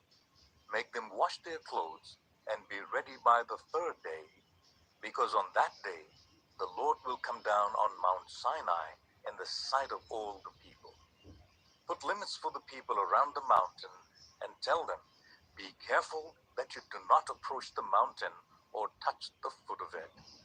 Whoever touches the mountain is to be put to death. They are to be stoned or shot with arrows. Not a hand is to be laid on them. No person or animal shall be permitted to live. Only when the ram's horn sounds a long blast may they approach the mountain." After Moses had gone down the mountain to the people, he consecrated them, and they washed their clothes. Then he said to the people, "Prepare yourself for the third day. Abstain from sexual relations." On the morning of the third day, there was thunder and lightning, with a thick cloud over the mountain and a very loud trumpet blast. Everyone in the camp trembled. Then Moses led the people out of the camp to meet with God, and they stood at the foot of the mountain. Mount Sinai was covered with smoke, because the Lord descended on it in fire. The smoke billowed up from it like smoke from a furnace, and the whole mountain trembled violently. As the sound of the trumpet grew louder and louder, Moses spoke, and the voice of God answered him. The Lord descended on the top of Mount Sinai and called Moses to the top of the mountain. So Moses went up. And the Lord said to him, "Go down and warn the people, so that they do not force their way through to see the Lord, and many of them perish. Even the priests who approach the Lord must consecrate themselves, or the Lord will break out against them." Moses said to the Lord, "The people cannot come up Mount Sinai, because you yourself warned us. Put limits around the mountain and set it apart as holy." The Lord replied, "Go down and bring Aaron up with you. But the priests and the people must not force their way through to come up to the Lord, or he will break out against them." So Moses went down to the people and told them. Exodus 20. And God spoke all these words, "I am the Lord your God, who brought you out of Egypt, out of the land of slavery. You shall have no other gods before me. You shall not make for yourself an image in the form of anything in heaven above, or on the earth beneath, or in the waters below. You shall not bow down to them or worship them, for I, the Lord your God, am a jealous God, punishing the children for the sin of the parents to the third and fourth generation of those who hate me, but showing love to 1,000 generations of those who love me and keep my commandments. You shall not misuse the name of the Lord your God, The Lord will not hold anyone guiltless who misuses his name. Remember the Sabbath day by keeping it holy. 6 days you shall labor and do all your work, but the seventh day is a Sabbath to the Lord your God. On it you shall not do any work, neither you, nor your son or daughter, nor your male or female servant, nor your animals, nor any foreigner residing in your towns. For in 6 days the Lord made the heavens and the earth, the sea and all that is in them, but he rested on the seventh day. Therefore the Lord blessed the Sabbath day and made it holy. Honor your father and your mother, so that you may live long in the land the Lord your God is giving you.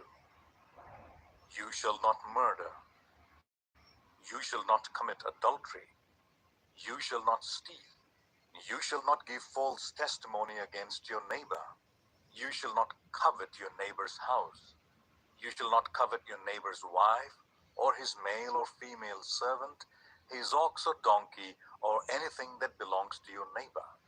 When the people saw the thunder and lightning, and heard the trumpet, and saw the mountain in smoke, they trembled with fear.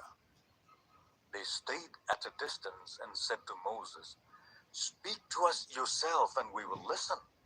But do not let God speak to us, or we will die." Moses said to the people, "Do not be afraid. God has come to test you, so that the fear of God will be with you, to keep you from sinning." The people remained at a distance, while Moses approached the thick darkness where God was. Then the Lord said to Moses, "Tell the Israelites this: You have seen for yourselves that I have spoken to you from heaven. Do not make any gods to be alongside me. Do not make for yourselves gods of silver or gods of gold. Make an altar of earth for me, and sacrifice on it your burnt offerings and fellowship offerings, your sheep and goats and your cattle. Wherever I cause my name to be honored, I will come to you and bless you. If you make an altar of stones for me, do not build it with dressed stones, for you will defile it if you use a tool on it. And do not go up to my altar on steps, or your private parts may be exposed." Exodus 21. These are the laws you are to set before them. If you buy a Hebrew servant, he is to serve you for 6 years. But in the 7th year, he shall go free, without paying anything. If he comes alone, he is to go free alone. But if he has a wife when he comes, she is to go with him. If his master gives him a wife and she bears him sons or daughters, the woman and her children shall belong to her master, and only the man shall go free. But if a servant declares, "I love my master and my wife and my children and do not want to go free," then his master must take him before the judges. He shall take him to the door or to the doorpost and pierce his ear with an awl. Then he will be his servant for life. If a man sells his daughter as servant, she is not to go free as male servants do. If she does not please the master who has selected her for himself, he must let her be redeemed. He has no right to sell her to foreigners because he has broken faith with her. If he selects her for his son, he must grant her the rights of a daughter. If he marries another woman, he must not deprive the first one of her food, clothing, and marital rights. If he does not provide her with these 3 things, she is to go free, without any payment of money. Anyone who strikes a person with a fatal blow is to be put to death. However, if it is not done intentionally, but God lets it happen, they are to flee to a place I will designate. But if anyone schemes and kills someone deliberately, that person is to be taken from my altar and put to death. Anyone who attacks their father or mother is to be put to death. Anyone who kidnaps someone is to be put to death, whether the victim has been sold or is still in the kidnapper's possession. Anyone who curses their father or mother is to be put to death. If people quarrel and one person hits another with a stone or with his fist, and the victim does not die but is confined to bed, the one who struck the blow will not be held liable if the other can get up and walk around outside with a staff. However, the guilty party must pay the injured person for any loss of time and see that the victim is completely healed. Anyone who beats their male or female slave with a rod must be punished if the slave dies as a direct result.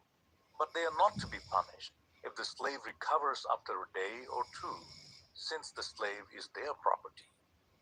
If people are fighting and hit a pregnant woman and she gives birth prematurely, but there is no serious injury, the offender must be fined whatever the woman's husband demands and the court allows. But if there is serious injury, you are to take life for life, eye for eye, tooth for tooth, hand for hand, foot for foot, burn for burn, wound for wound, bruise for bruise. An owner who hits a male or female slave in the eye and destroys it must let the slave go free to compensate for the eye. And an owner who knocks out the tooth of a male or female slave must let the slave go free to compensate for the tooth. If a bull gores a man or woman to death, the bull is to be stoned to death, and its meat must not be eaten. But the owner of the bull will not be held responsible. If, however, the bull has had the habit of goring, and the owner has been warned, but has not kept it penned up, and it kills a man or woman, the bull is to be stoned, and its owner also is to be put to death. However, if payment is demanded, the owner may redeem his life by the payment of whatever is demanded.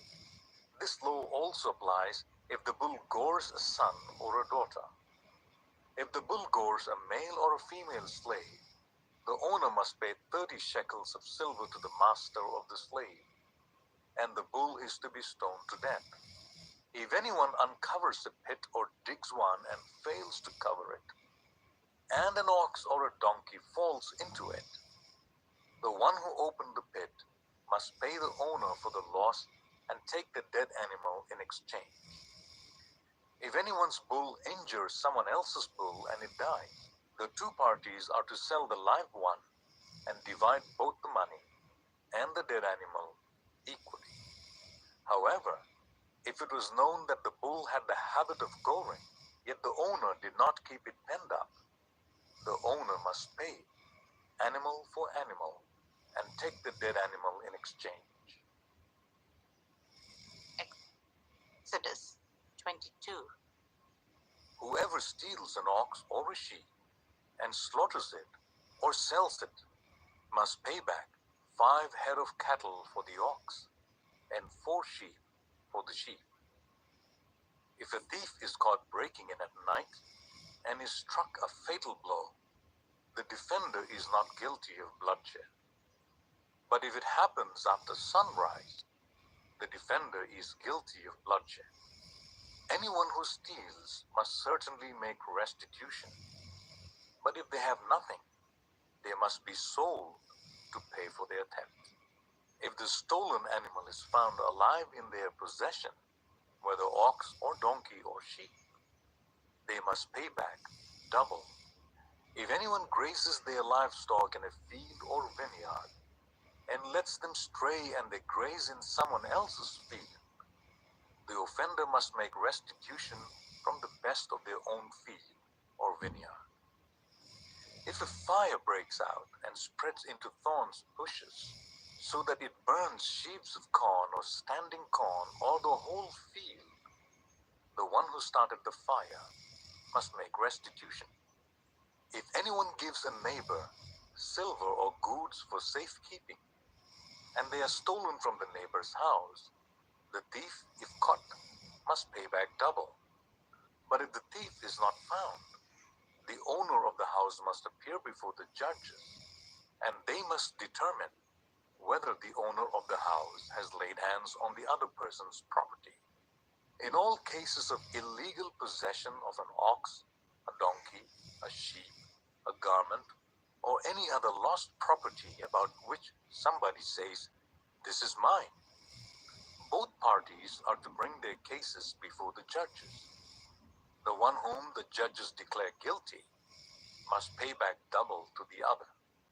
If anyone gives a donkey, an ox, a sheep, or any other animal to their neighbor for safekeeping, and it dies or is injured, or is taken away while no one is looking, the issue between them will be settled by the taking of an oath before the Lord that the neighbor did not lay hands on the other person's property.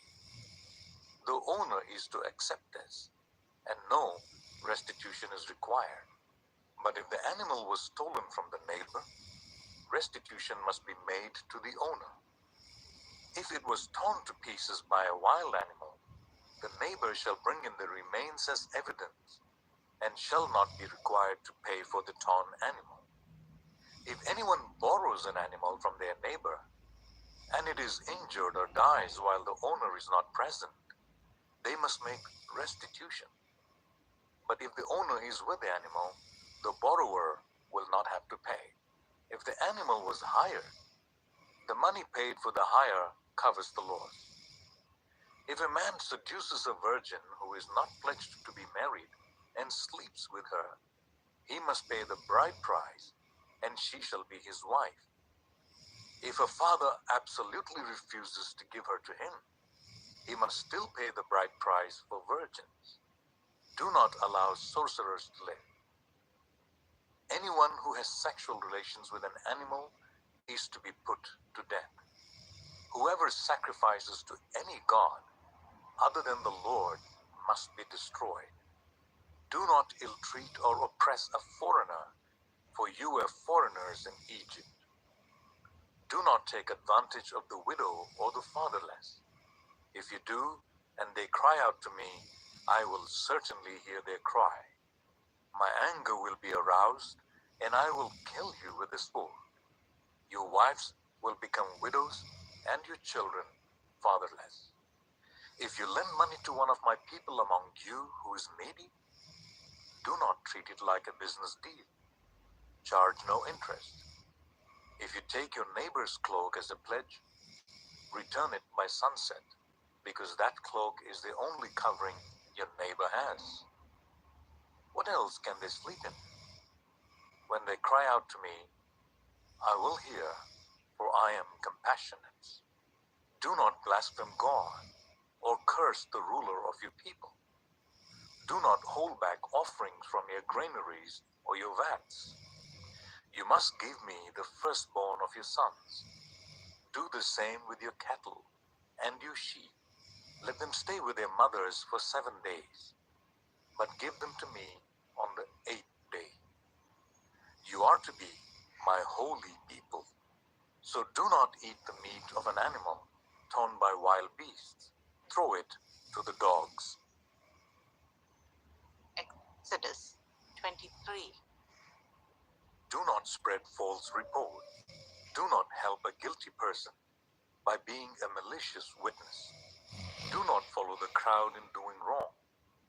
When you give testimony in a lawsuit, do not pervert justice by siding with the crowd, and do not show favoritism to a poor person in a lawsuit. If you come across your enemy's ox or donkey wandering off, be sure to return it. If you see the donkey of someone who hates you fallen down under its load, do not leave it there.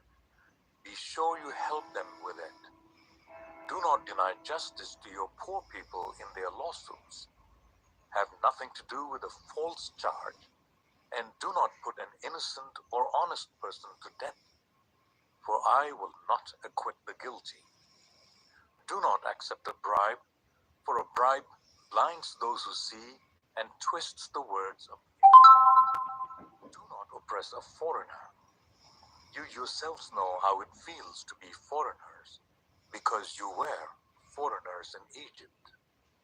For 6 years you are to sow your fields and harvest the crops. But during the 7th year, let the land lie unplowed and unused. Then the poor among your people may get food from it, and the wild animals may eat what is left. Do the same with your vineyard and your olive grove. 6 days do your work, but on the 7th day do not work, so that your ox and your donkey may rest, and so that the slave born in your household and the foreigner living among you may be refreshed. Be careful to do everything I have said to you. Do not invoke the names of other gods. Do not let them be heard on your lips. 3 times a year you are to celebrate a festival to me. Celebrate the festival of unleavened bread. For 7 days eat bread made without yeast, as I commanded you. Do this at the appointed time in the month of Aviv, for in that month you came out of Egypt. No one is to appear before me empty-handed. Celebrate the festival of harvest with the first fruits of the crops you sow in your field.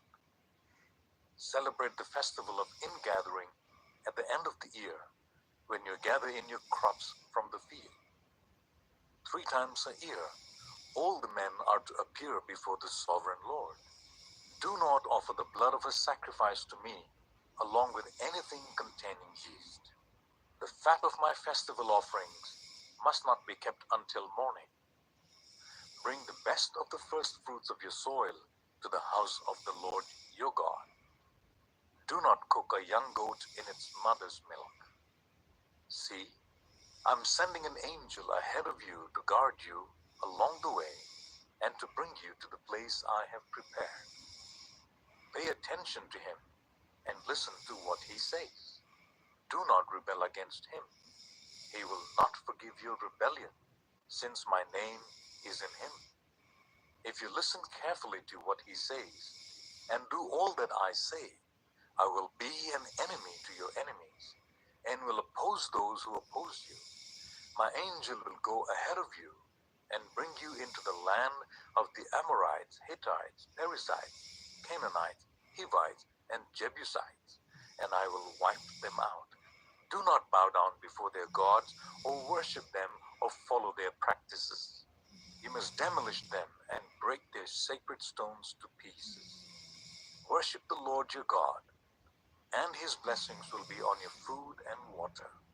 I will take away disease from among you, and none will miscarry or be barren in your land.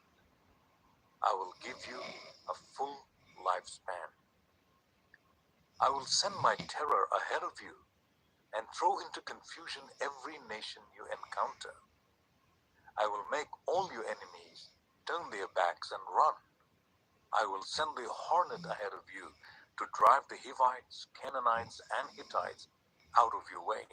But I will not drive them out in a single year, because the land would become desolate and the wild animals too numerous for you.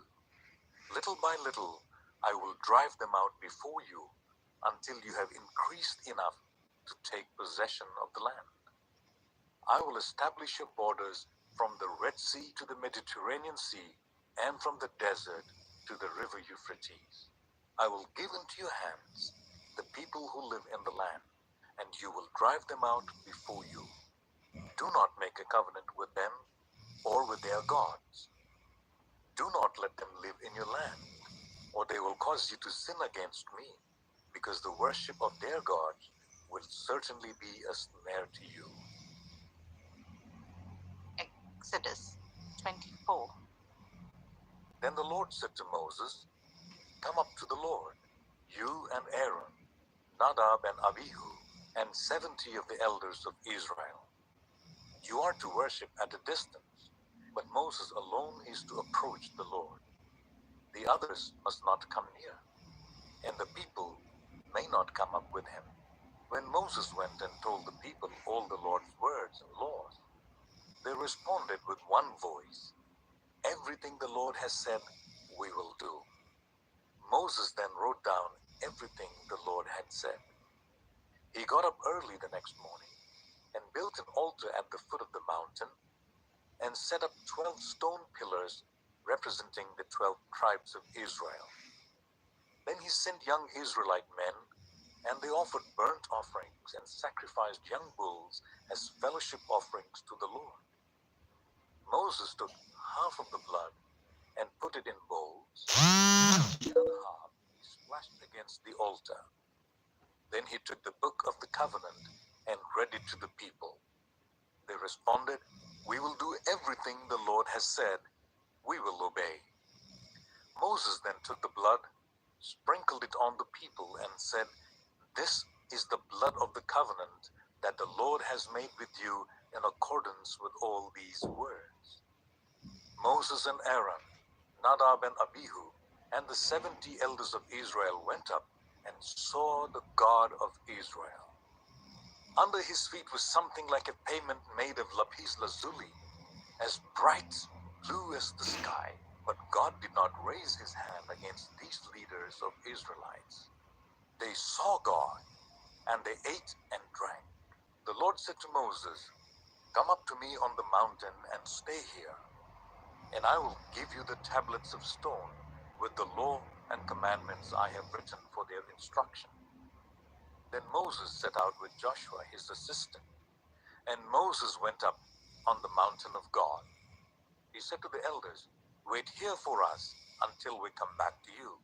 Aaron and Hur are with you, and anyone involved in a dispute can go to them." When Moses went up on the mountain, the cloud covered it, and the glory of the Lord settled on Mount Sinai. For 6 days the cloud covered the mountain, and on the 7th day the Lord called to Moses from within the cloud. To the Israelites, the glory of the Lord looked like a consuming fire on top of the mountain. Then Moses entered the cloud as he went on up the mountain, and he stayed on the mountain 40 days and 40 nights. Exodus 25. The Lord said to Moses, "Tell the Israelites to bring me an offering. You are to receive the offering from everyone whose heart prompts them to give. These are the offerings you are to receive from them: gold, silver, and bronze, blue, purple, and scarlet yarn, and fine linen, goat hair, ram skins dyed red, and another type of durable leather, acacia wood, olive oil for the light, spices for anointing oil and for fragrant incense, and onyx stones and other gems to be mounted on the ephod and breastpiece. Then let them make a sanctuary for me, and I will dwell among them. Make this tabernacle and all its furnishings exactly like the pattern I will show you. Let them make an ark of acacia wood, 2.5 cubits long, 1.5 cubits wide, and 1.5 cubits high. Overlay it with pure gold, both inside and out, and make a gold molding around it. Cast 4 gold rings for it, and fasten them on its 4 feet, with 2 rings on one side and 2 rings on the other. Then make poles of acacia wood, and overlay them with gold. Insert the poles into the rings on the sides of the ark to carry it. The poles are to remain in the rings of this ark. They are not to be removed. Then put in the ark the tablets of the covenant law, which I will give you. Make an atonement cover of pure gold, 2.5 cubits long and 1.5 cubits wide. And make 2 cherubim out of hammered gold at the ends of the cover. Make 1 cherub on one end, and the 2nd cherub on the other. Make the cherubim of one piece with the cover at the 2 ends. The cherubim are to have their wings spread upwards, overshadowing the cover with them. The cherubim are to face each other, looking towards the cover. Place the cover on top of the ark, and put in the ark the tablets of the covenant law that I will give you. There, above the cover between the 2 cherubim that are over the ark of the covenant law, I will meet with you and give you all my commands for the Israelites. Make a table of acacia wood, 2 cubits long, a cubit wide, and a cubit and half high. Overlay it with pure gold, and make a gold molding around it. Also make around it a rim, a handbreadth wide, and put a gold molding on the rim. Make 4 gold rings for the table, and fasten them to the 4 corners where the 4 legs are. The rings are to be close to the rim to hold the poles used in carrying the table. Make the poles of acacia wood, overlay them with gold, and carry the table with them. And make its plates and dishes of pure gold, as well as its pitchers and bowls for the pouring out of offerings. Put the bread of the presence on this table to be before me at all times. Make a lampstand of pure gold.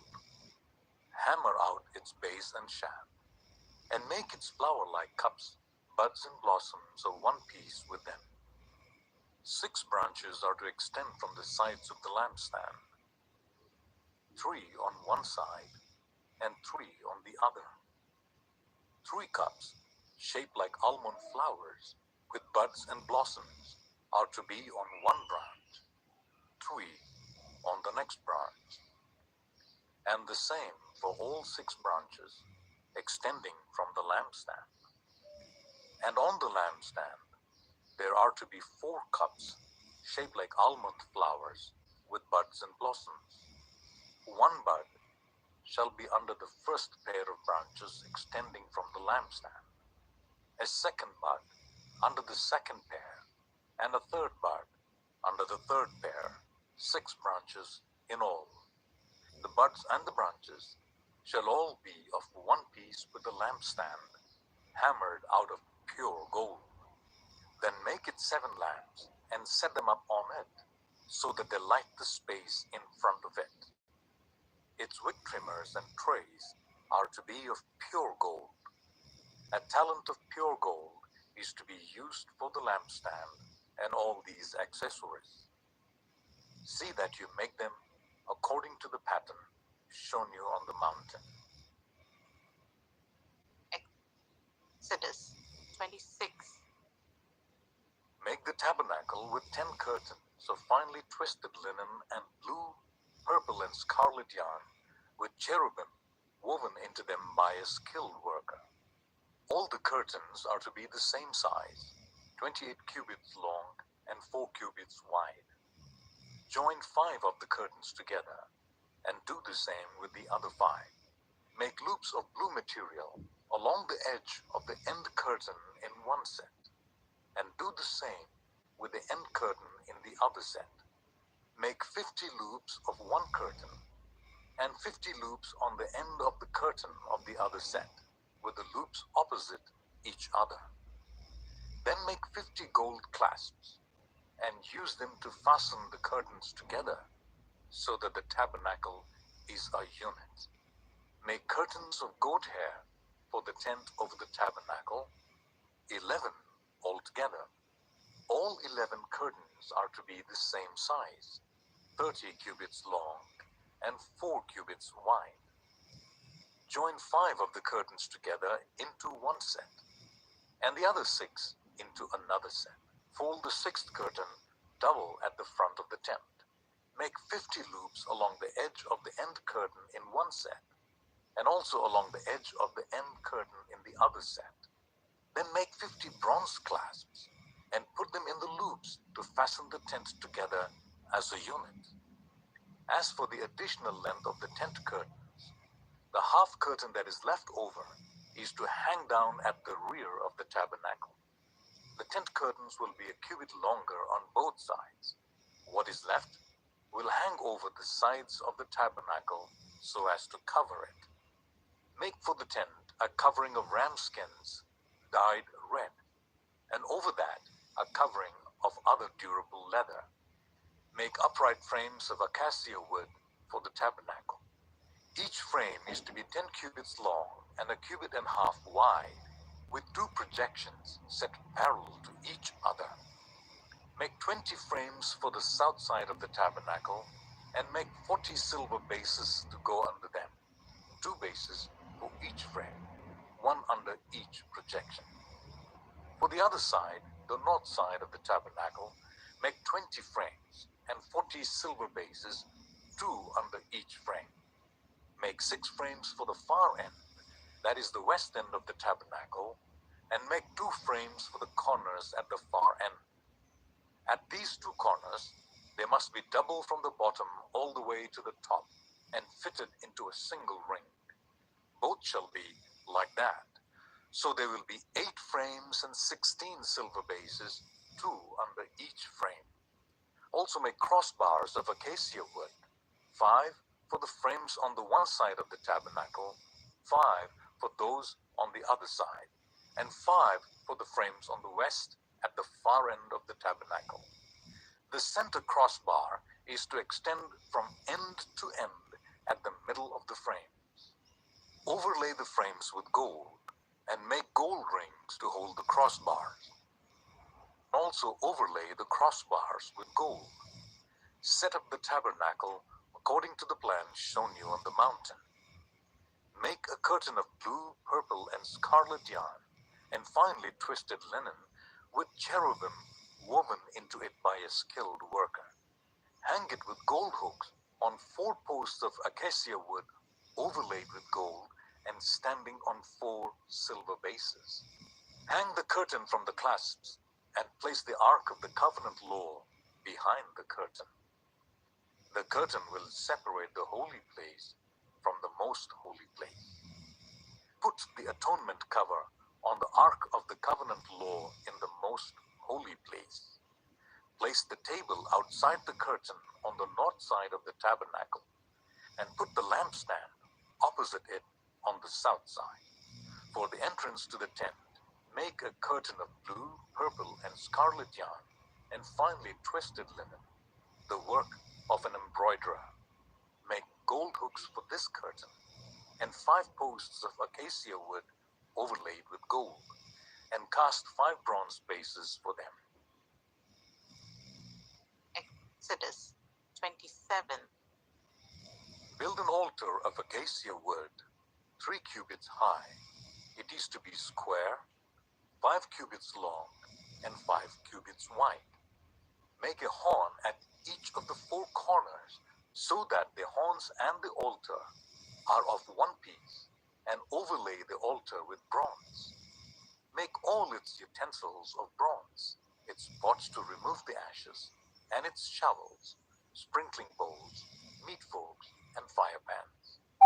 Make a grating for it, a bronze network, and make a bronze ring at each of the 4 corners of the network. Put it under the ledge of the altar, so that it is halfway up the altar. Make poles of acacia wood for the altar, and overlay them with bronze. The poles are to be inserted into the rings, so they will be on 2 sides of the altar when it is carried. Make the altar hollow out of bowls. It is to be made just as you were shown on the mountain. Make a courtyard for the tabernacle. The south side shall be 100 cubits long, and is to have curtains of finely twisted linen, with 20 posts and 20 bronze bases, and with silver hooks and bands on the post.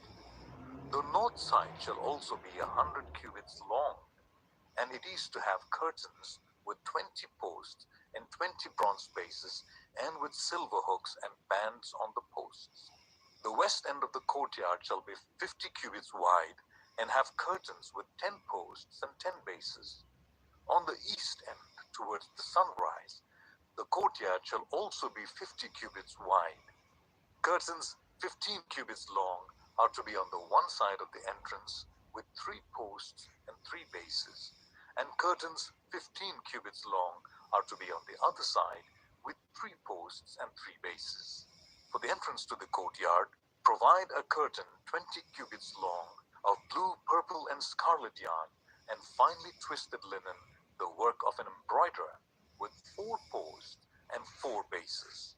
All the posts around the courtyard are to have silver bands and hooks and bronze bases. The courtyard shall be 100 cubits long and 50 cubits wide, with curtains of finely twisted linen, 5 cubits high, and with bronze bases. All the other articles used in the service of the tabernacle, whatever their function, including all the tent pegs for it and those for the courtyard, are to be of bronze. Command the Israelites to bring you clear oil of pressed olives for the light, so that the lamps may be kept burning. In the tent of meeting, outside the curtain that shields the ark of the covenant law, Aaron and his sons are to keep the lamps burning before the Lord from evening till morning. This is to be a lasting ordinance among the Israelites for the generations to come. Exodus 28. Let Aaron your brother be brought to you from among the Israelites with his sons, Nadab and Abihu, Eleazar and Ithamar, so that they may serve me as priests. Make sacred garments for your brother Aaron, to give him dignity and honor. Tell all the skilled workers to whom I have given wisdom in such matters, that they are to make garments for Aaron, for his consecration, so that he may serve me as priest. These are the garments they are to make: a breastpiece, an ephod, a robe, a woven tunic, a turban, and a sash. They are to make these sacred garments for your brother Aaron and his sons, so that they may serve me as priests. Make them use gold and blue, purple and scarlet yarn, and fine linen. Make the ephod of gold and of blue, purple and scarlet yarn, and of finely twisted linen, the work of skilled hands. It is to have 2 shoulder pieces attached to 2 of its corners, so that it can be fastened. Its skillfully woven waistband is to be like it, of 1 piece with the ephod, made with gold, and with blue, purple and scarlet yarn, and with finely twisted linen. Take 2 onyx stones and engrave on them the names of the sons of Israel in the order of their birth, 6 names on 1 stone, and the remaining 6 on the other. Engrave the names of the sons of Israel on the 2 stones, the way a gem cutter engraves a seat. Then mount the stones in gold filigree settings, and fasten them on the shoulder pieces of the ephod as memorial stones for the sons of Israel. Aaron is to bear the names on his shoulder as a memorial before the Lord. Make gold filigree settings and 2 braided chains of pure gold, like a rope, and attach the chains to the settings. Fashion a breastpiece for making decisions, the work of skilled hands. Make it like the ephod, of gold and of blue, purple and scarlet yarn, and of finely twisted linen. It is to be square, a span long and a span wide, and folded double. Then mount 4 rows of precious stones on it. The first row shall be carnelian, chrysolite, and beryl. The second row shall be turquoise, lapis, lazuli, and emerald. The third row shall be jacinth, agate, and amethyst. The fourth row shall be topaz, onyx, and jasper. Mount them in gold filigree settings. There are to be 12 stones, 1 for each of the names of the sons of Israel, each engraved like a seal with the name of one of the 12 tribes. For the breastpiece, make braided chains of pure gold, like a rope. Make 2 gold rings for it, and fasten them to 2 corners of the breastpiece. Fasten the 2 gold chains to the rings at the corners of the breastpiece, and the other ends of the chains to the 2 settings, attaching them to the shoulder pieces of the ephod at the front. Make 2 gold rings, and attach them to the other 2 corners of the breastpiece on the inside edge next to the ephod. Make 2 more gold rings, and attach them to the bottom of the shoulder pieces on the front of the ephod, close to the seam, just above the waistband of the ephod. The rings of the breastpiece are to be tied to the rings of the ephod with blue cord, connecting it to the waistband, so that the breastpiece will not swing out from the ephod. Whenever Aaron enters the holy place, he will bear the names of the sons of Israel over his heart on the breastpiece of decision as a continuing memorial before the Lord. Also put the Urim and the Thummim in the breastpiece, so they may be over Aaron's heart whenever he enters the presence of the Lord. Thus Aaron will always bear the means of making decision for the Israelites over his heart before the Lord. Make the robe of the ephod entirely of blue cloth, with an opening for the head in its center. They shall be a woven edge like a collar around this opening, so that it will not tear. Make pomegranates of blue, purple, and scarlet yarn around the hem of the robe, with gold bells between them. The gold bells and the pomegranates are to alternate around the hem of the robe. Aaron must wear it when he ministers. The sound of the bells will be heard when he enters the holy place before the Lord, and when he comes out, so that he will not die. Make a plate of pure gold, and engrave on it, as on a seal, Holy to the Lord. Fasten a blue cord to it, to attach it to the turban. It is to be on the front of the turban. It will be on Aaron's forehead, and he will bear the guilt involved in the sacred gifts the Israelites consecrate, whatever their gifts may be. It will be on Aaron's forehead continually, so that they will be acceptable to the Lord. Weave the tunic of fine linen and make the turban of fine linen. The sash is to be the work of an embroiderer. Make tunics, sashes, and caps for Aaron's sons, to give them dignity and honor. After you put these clothes on your brother Aaron and his sons, anoint and ordain them. Consecrate them, so they may serve me as priests. Make linen undergarments as a covering for the body, reaching from the waist to the thigh. Aaron and his sons must wear them whenever they enter the tent of meeting or approach the altar to minister in the holy place, so that they will not incur guilt and die. This is to be a lasting ordinance for Aaron and his descendants. Exodus 29. This is what you are to do to consecrate them, so that they may serve me as priests. Take a young bull and 2 rams without defect, and from the finest wheat flour, make round loaves without yeast, thick loaves without yeast, and with olive oil mixed in, and thin loaves without yeast, and brushed with olive oil. Put them in a basket, and present them in it, along with the bull and the 2 rams. Then bring Aaron and his sons to the entrance to the tent of meeting, and wash them with water. Take the garments and dress Aaron with the tunic, the robe of the ephod itself, and the breastpiece. Fasten the ephod on him by its skillfully woven waistband. Put the turban on his head, and attach the sacred emblem to the turban. Take the anointing oil and anoint him by pouring it on his head. Bring his sons and dress them in tunics, and fasten caps on them. Then tie sashes on Aaron and his sons. The priesthood is theirs by a lasting ordinance. Then you shall ordain Aaron and his sons.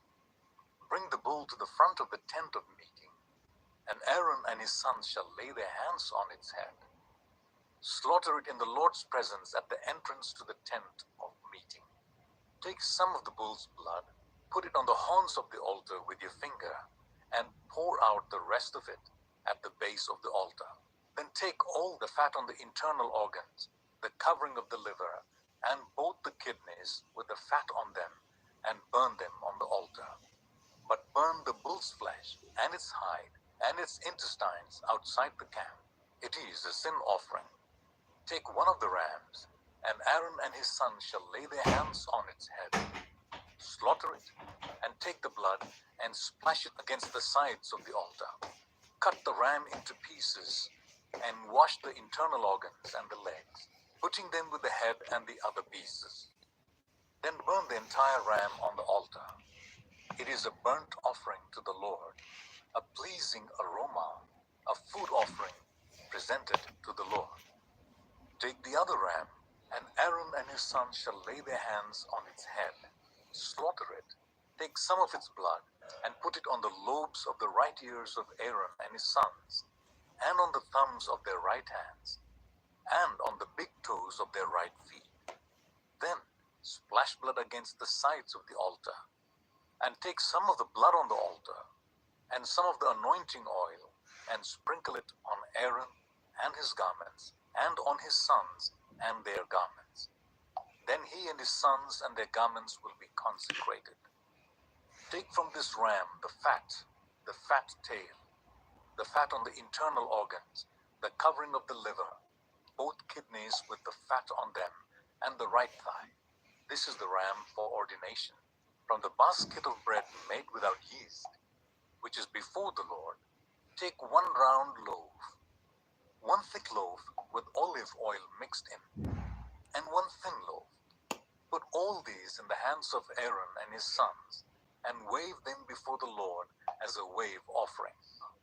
Then take them from their hands and burn them on the altar, along with the burnt offering for a pleasing aroma to the Lord, a food offering presented to the Lord. After you take the breast of the ram for Aaron's ordination, wave it before the Lord as a wave offering, and it will be your share. Consecrate those parts of the ordination ram that belong to Aaron and his sons, the breast that was waved and the thigh that was presented. This is always to be the regular share from the Israelites for Aaron and his sons. It is the contribution the Israelites are to make to the Lord from their fellowship offerings. Aaron's sacred garments will belong to his descendants, so that they can be anointed and ordained in them. The son who succeeds him as a priest and comes to the tent of meeting to minister in the holy place is to wear them 7 days. Take the ram for the ordination and cook the meat in a sacred place. At the entrance to the tent of meeting, Aaron and his sons are to eat the meat of the ram and the bread that is in the basket. They are to eat these offerings by which atonement was made for their ordination and consecration. But no one else may eat them, because they are sacred. And if any of the meat of the ordination ram or any bread is left over till morning, burn it up. It must not be eaten, because it is sacred. Do for Aaron and his sons everything I have commanded you, taking 7 days to ordain them. Sacrifice a bull each day as a sin offering to make atonement. Purify the altar by making atonement for it and anoint it to consecrate it. For 7 days make atonement for the altar and consecrate it. Then the altar will be most holy, and whatever touches it will be holy. This is what you are to offer on the altar regularly each day. 2 lambs a year old. Offer one in the morning and the other at twilight. With the first lamb, offer a tenth of an ephah of the finest flour mixed with a quarter of a hin of oil from pressed olives, and a quarter of a hin of wine as a drink offering. Sacrifice the other lamb at twilight with the same grain offering and its drink offering as in the morning, a pleasing aroma, a food offering presented to the Lord. For the generations to come, this burnt offering is to be made regularly at the entrance to the tent of meeting before the Lord. There I will meet you and speak to you. There also I will meet with the Israelites, and the place will be consecrated by my glory. So I will consecrate the tent of meeting and the altar, and will consecrate Aaron and his sons to serve me as priests. Then I will dwell among the Israelites and be their God. They will know that I am the Lord their God, who brought them out of Egypt, so that I might dwell among them. I am the Lord their God.